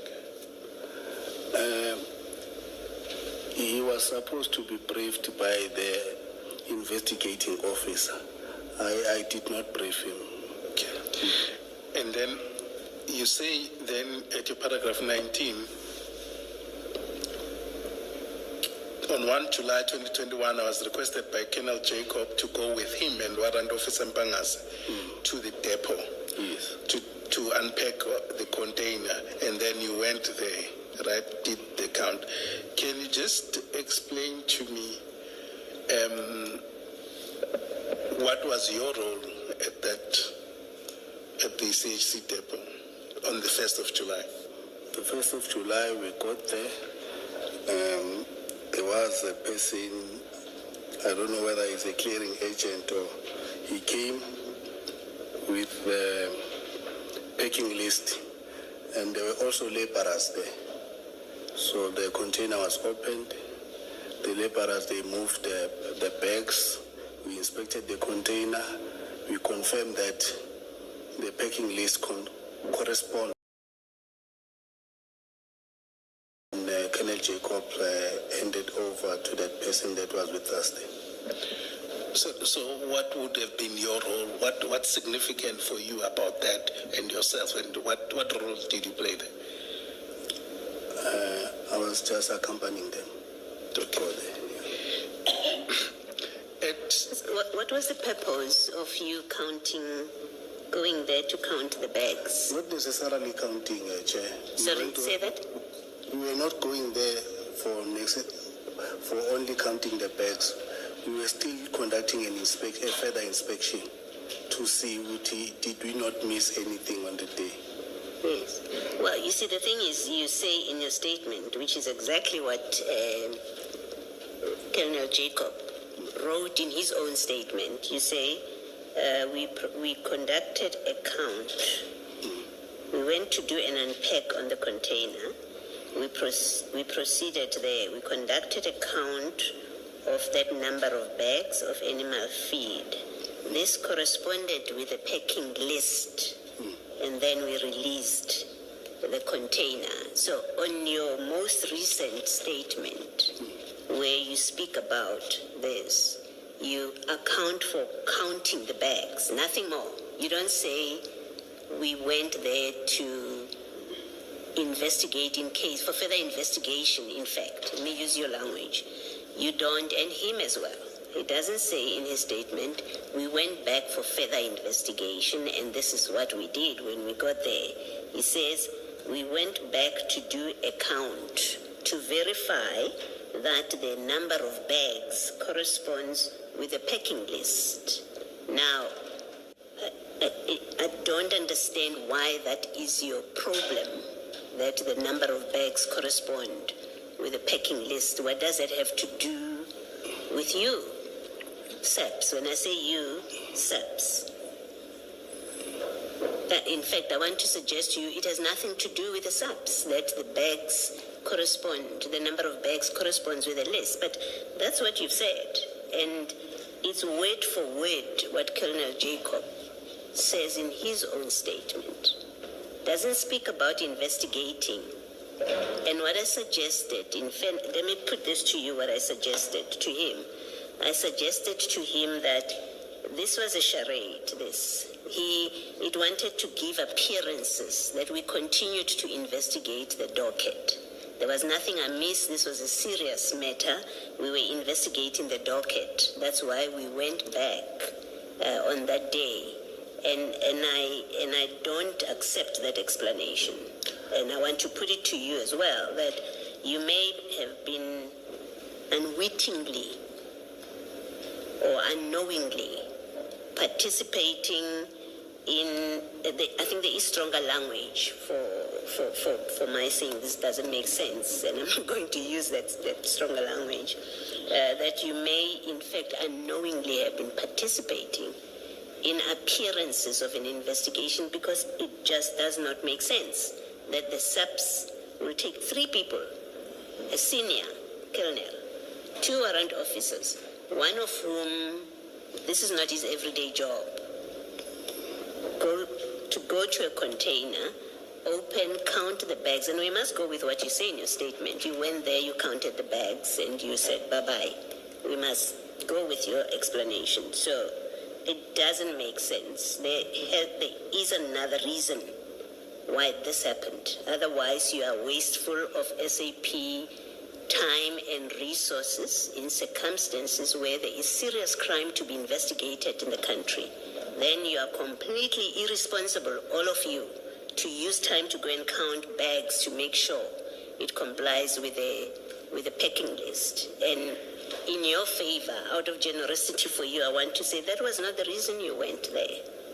You went there for a more serious reason. The question is, what is that reason? And my suggestion is it's to create appearances of an investigation, because nothing else about this visit makes sense. I don't agree with that, Chairperson. You don't agree?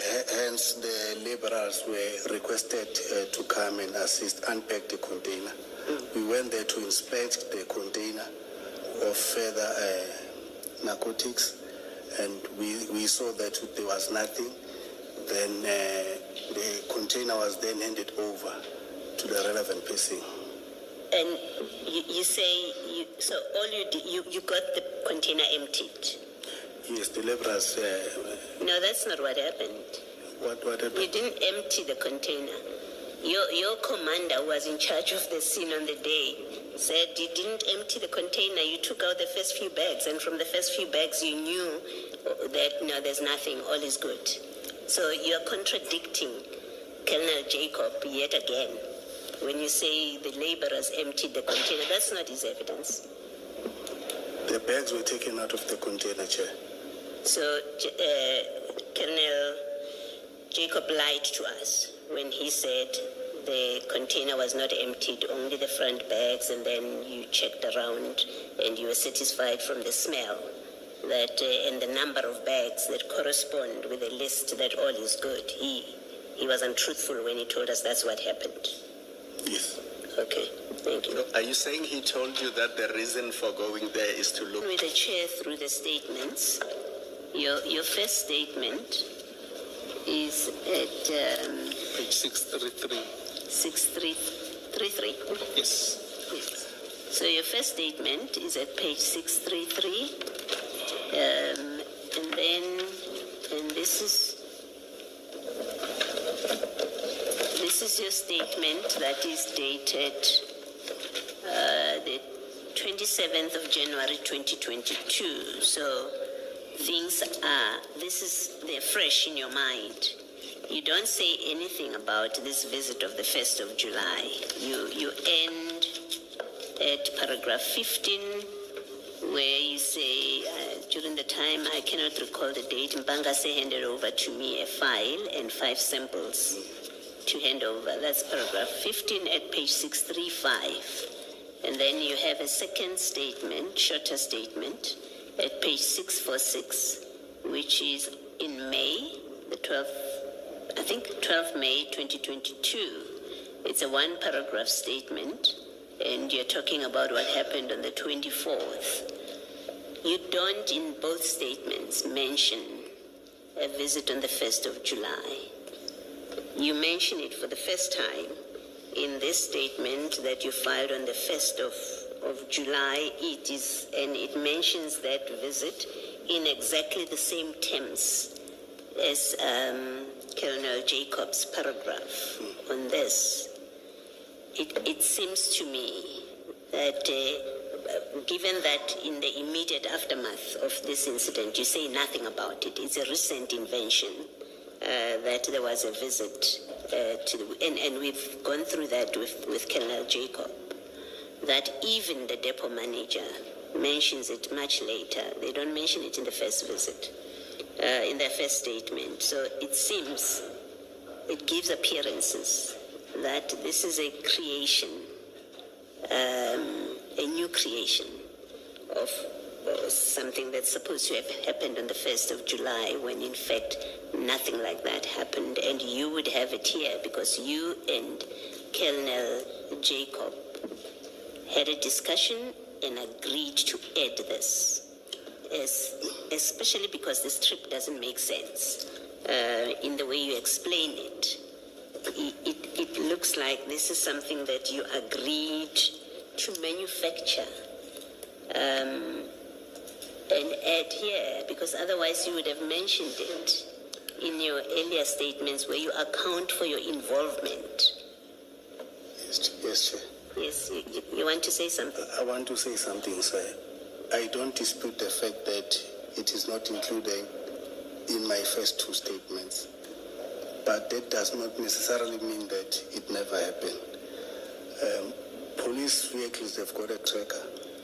The tracker can be requested. I think in January and in May, but it's early in 2022, the first half of what happened, your involvement with this, what you know from your involvement. You don't account for the very last visit to the container. You have to explain why. And the explanation has to be satisfactory so that we don't make anything amiss about why it's only appearing for the first time on the 1st of June. I would say, Chair, it's an omission from my part, but indeed members came to inspect the container. Well, the problem with the person at the depot is her first statement, like yours, says nothing about this visit. And it is only in a clarification statement that she says there were Hawks members here, and it's problematic as well for that reason that, in fact, I think the suggestion that has been made is that if I'm not mistaken, Ms. Silo will correct me. I think that statement was taken by, not by Colonel Jacob, Mashau. no? It was Mashau. Yes. Okay, yes. So the suggestion that has been made regarding that statement is, well, she seems also to have been reached out. Someone spoke to her and said, put in something in your new statement that we were there on the 1st of July, because there's no explanation why it's not in the first statement. That's the problem that this creates. I can see you understand? I understand that, Chair. Okay, thank you. But for confirmation, Chair, we can get the records of the vehicle. Okay, thank you. Thank you, Chair. Just 3 questions are done.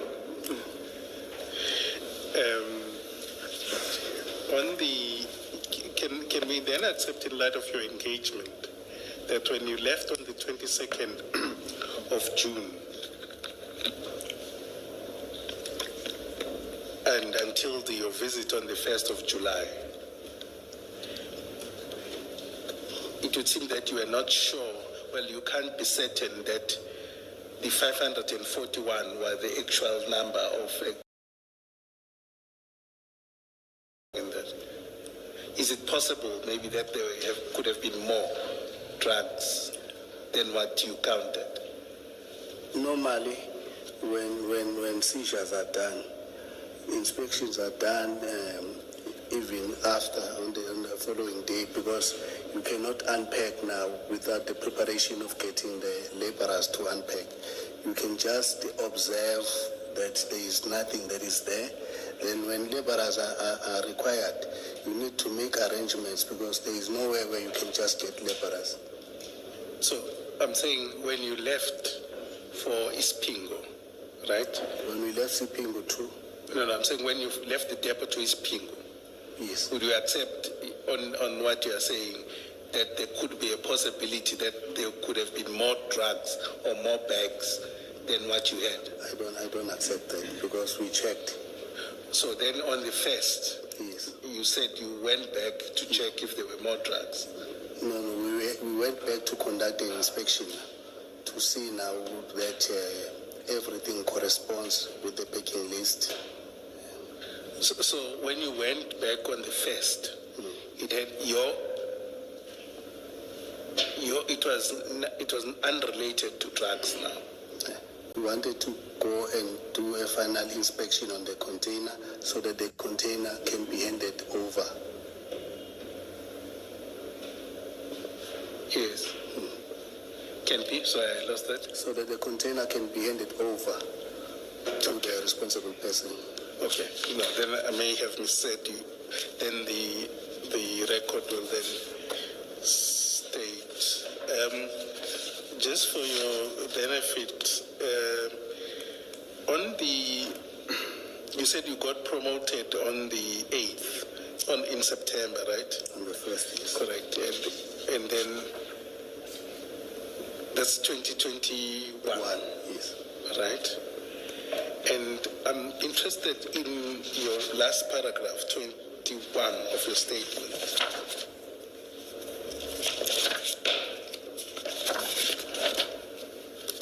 And I think you were trying to make a point. And maybe it's not important, but you're saying that at the time that the exhibits were stolen, you were not in the province of KwaZulu-Natal. I was sent by SAPS to attend a course in Paarl. Okay, I'm interested who sent you there. I got a call from Brigadier Nyuswa. Brigadier Nyuswa. Yes. On the 13th of October, if I'm not mistaken. Sorry, when? On the 13th of October 2021, to say I must come to his office. Yes. I went there. He then requested me to assist, because Captain Van Niekerk, who was supposed to go and attend the course, was on the call-up instruction. He had an unfortunate situation. Her mom was ill. Then he said, can I kindly replace Captain Van Niekerk to attend the course? Then I agreed. When I left Durban on the 17th, my course was resuming on the 18th of October. I came back to visit my family on the 29th of October and went back to Paarl on the 2nd of November, up until I came back on the 3rd of December. Okay, thanks. And just before I, on my very last question, other than our engagement, is there anything that you would like to add in relation to your statement? Or just about these events? No, there's nothing. There's nothing. Okay, comfortable. Then, just on a different point that at least, to be fair to you, has come up is in your bundle, it should be CJC 251. It's a completely different point. CJC 251.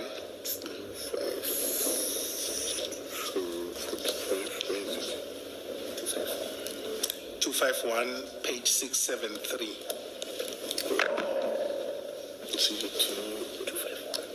Yeah.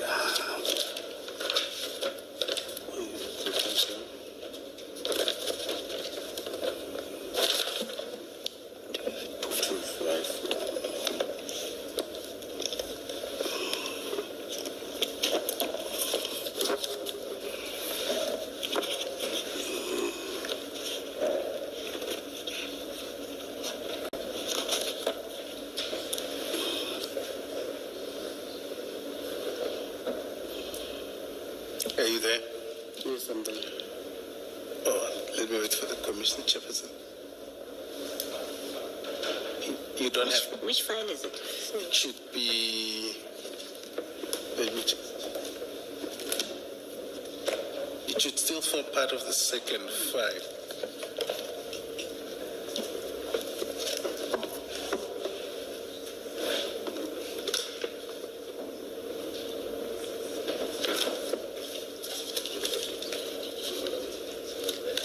No, we don't have it. Not in two.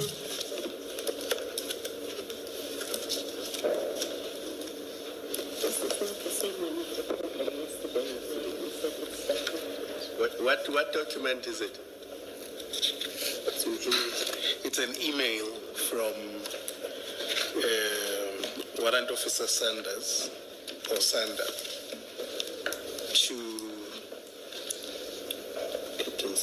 to Sbia K. Would that be you? Yes. Okay. Dated 14 November 2023. You don't have it? Perhaps. Is it, please, may it be flighted. Ms. Silo, is it not, Ms. Silo, is it not one of the additional annexures or exhibits? Yes, it's additional It's one of those annexures, additional. but your files were updated. This is file 2. We should be seeing it. Do our attorneys assure us that they did do the update? Let me tell you what happened. When Advocate Ngube was leading evidence of one of the witnesses, Yes. the documents were ended up, Yes. but they were not updated. So mine, I found it in the statement file. And it is that email of 14 November 2023. That's correct, yes. Yes. So it is lying somewhere, but it is not In your where it's paper, supposed to oh, okay, I get the point. So when it was introduced,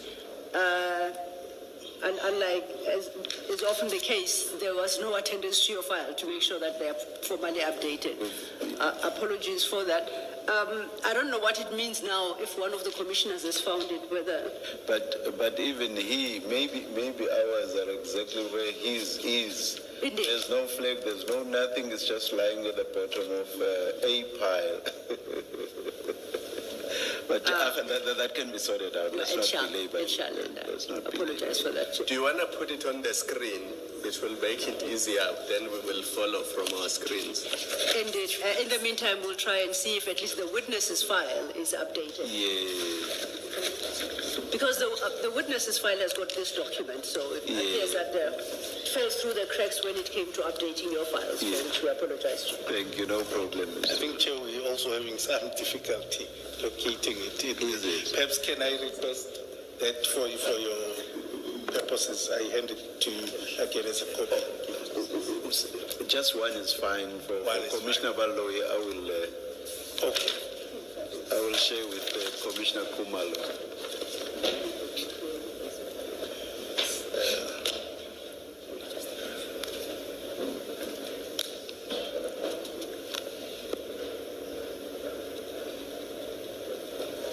Yes, Mrs. Kakan. Thank you. You said that was your email? Yes. Okay. And you confirmed receiving that complaint from Yes, I did. Warrant Officer Sander? Yes, I confirmed. And what have you done about that? Have you taken any steps to resolve that complaint? Yes, when I received this email, I think I was acting on behalf of my commander, Lieutenant Colonel Kopasami, who, when he came back, I did handing over and showed him the email. He indicated that he already drafted a report regarding this matter, this member that is being mentioned here. And then the report was sent to the provincial office. What I know is that this member was convicted. Oh, I see. Yes, he was convicted and he resigned from the service. Warrant Officer Yosta. Okay. And on your side, in terms of the report, did you receive the report and engage with the report? Please repeat your question. I'm saying, did you receive the report yourself? Remember, the complaint is to you. Normally in the mornings we have our morning meetings where we discuss a whole lot of things, and this issue was one of the, because it did not concern only one member, it was concerning almost all the members in the team. We had a discussion about it, and Colonel Kopasami forwarded the report to the provincial office. I did not receive the report. He informed me verbally that the report was sent, and I know that the member was convicted and he resigned from the service. And Warrant Officer Sander used to work very close with this member. He knows also that the member was also convicted.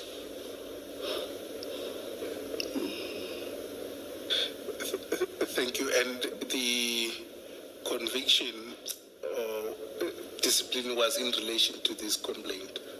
Yes, it was in relation to the theft of exhibits. Okay, all right. Thanks. Do you have any further questions on our side here?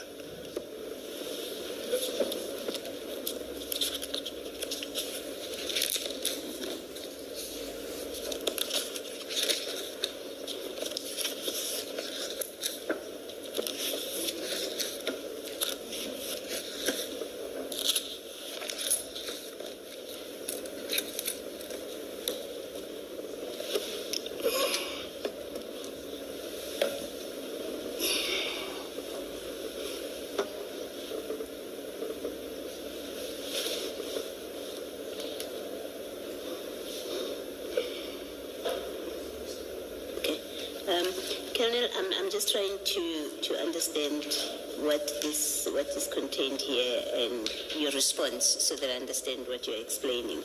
So this is sent to you. Yes. By Warrant Officer Sander. Yes, it was. It's a list of allegations that he's making. Yes. And he makes the allegations against Detective Warrant Officer. Yes. Yoste, that member. And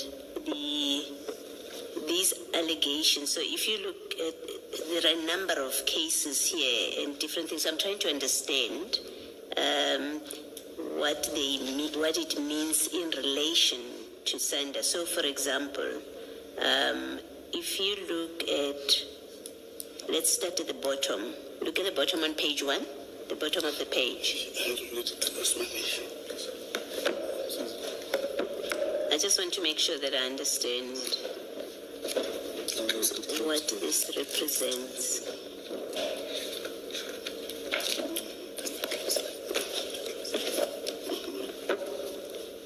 Yes, I'm on page 1, Chair. Okay, let's start with what looks like the bottom case here. So if you go a few lines up, you will see where it starts on 2021-02-23. The arresting officer, Lieutenant Colonel G.Y. Jacob, signs for the following exhibits. You see where I'm reading? Yes. Okay. And then he gives a number of exhibits. And then he says there is no further evidence of these exhibits in the docket. Right? And then he lists a case number, and then it is about possession of cocaine and mandrax with an SAP 13 number. And then it says the chain statement for this matter refers to different exhibit bags taken to FSL. These exhibits match that CAS number. I'm trying to understand why this is something that Juaste would be charged and not, let's say, Jacob, because he's mentioned here. I mean, my reading of it seems to be the allegation is being made against Jacob that he took exhibits out and they never came back. Can you just explain it? Although I'm not too sure, but I can just, according to my recollection, I think Colonel Jacob had handed over the exhibit to Warrant Officer Yosta. And then Warrant Officer Yosta was supposed to take the exhibit to forensics, and he did not take them. Okay. I think that is why it's falling on Warrant Officer Yosta's shoulder. He also submitted a chain statement to say that indeed I received the exhibit from Kenneth Jacob and forwarded them to FSL. Meanwhile, the exhibit were not received, and the acknowledgement receipt could not be found. So somewhere there has to be a record of responses to these allegations. Indeed, when Colonel Kopasami said he submitted the report, I think if he's engaged on the report, he might provide us, although he's retired, or Provincial Office Brigadier Nyuswa can indicate whether he did receive such report or not. Okay, so when you receive this as Sanders superior, does Joste report to you at the time? I think you've said he's been dismissed or something. Was he part of the people that report to you? No. Okay, so when you receive this kind of list, and it's quite a lengthy list, what do you do? What did you do with it? I informed Warrant Officer Sander that I received your complaint. It will be addressed. It's quite a number of issues that you are addressing. I think it will be prudent that we wait for the team leader, Colonel Gopal-Sam, so that I can give him this complaint. Okay. Yes. And then the team leader returned. What happened? The team leader said he will draft the report and forward it to the provincial office. Okay. So after that, it was now out of your hands. Because the team leader is back now. Okay. So you had no further involvement. I had no further involvement. Have you seen the report that the team leader sent to provincial office? I've never seen that. I haven't seen the report. You've never seen that? I didn't see the report. But he told us, even Warrant Officer Sander was present in our morning meeting. He told us that, Carl, your issue or your email has been attended to. I've submitted a report to provincial office. Hence, the investigation was instituted against a member. Yeah, I'm told the report. That's what happens when one has to go through documents very quickly. I'm told the report is in fact here. You say you haven't seen it? I haven't seen the report. It was not sent by me. Okay. And do you know what would have happened, if anything, in respect of the many other people that are mentioned here. So, for example, there's one that says the exhibits are signed for by Yoste, and we know action was taken against Yoste, you tell us. There's another one that says the exhibit was signed for by, it gives a different name. If you look at the second page, 674. Okay. Number? The very last one, number 4. Yes. It starts off with case numbers, right? And what the case is about. And then in the next line it says the exhibits in this matter were signed for by that investigating officer. And item so-and-so was signed for by that officer. And he deposed to the statement. And then that officer states that Yoste delivers the exhibits to FSL. There's no delivery receipt, no a packing letter to this effect. There are no records at Forensic Science Laboratory. So the names, basically I think what I'm trying to find out is, do you know if anything in this investigation looked at the roles of the different people that are mentioned? There's that officer whose name I'm not mentioning. Dwarika. Dwarika. There is Msomi. There's Jacob mentioned more than once. Do you know if this investigation looked at their role? Chair, I think all these case numbers that were cited here, the report covered all the case numbers. That's what I was told. This is the report from the team leader From Colonel Kopasam. to provincial office. Yes. Okay, so my question is, do you know if provincial office looked at the conduct, whether there's anything wrong with the conduct of the individuals that are mentioned here? You don't know? If my memory serves me well, I think all the members that are mentioned here, some of them, they just investigating this docket, but the person who was mischievous here, if I may say that, was the warrant officer. The others, you know for a fact that they were found to be innocent. You say it for only if you know as a fact. If you don't know, you don't know. You can say you don't know. I don't know. Okay, thank you. Thank you, sir. Thank you, Mr. Skaka. Maybe just to be fair to you, go to 676 there, still documents that follow. Because you were being asked about a report. Just to confirm that this is the report, the factual report dealing with the loss of exhibits. It should be 2 pages after the page where you were. Yes, and then Is it that one? remember, Chair, I said I've never seen the Okay, report. no, then that's but fine. It seems as if this is indeed the report. It looks like the one to me. That's why I thought, to be fair to you, just point it out to you. All right, thank you.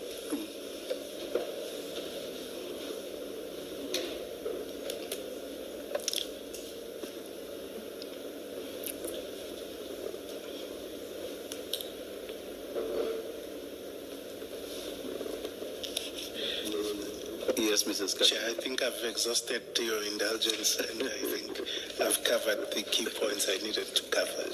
Thank you, Can- Mrs.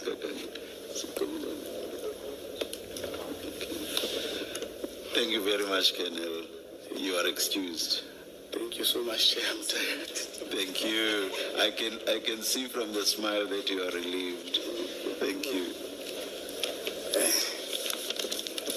Let's adjourn and resume it.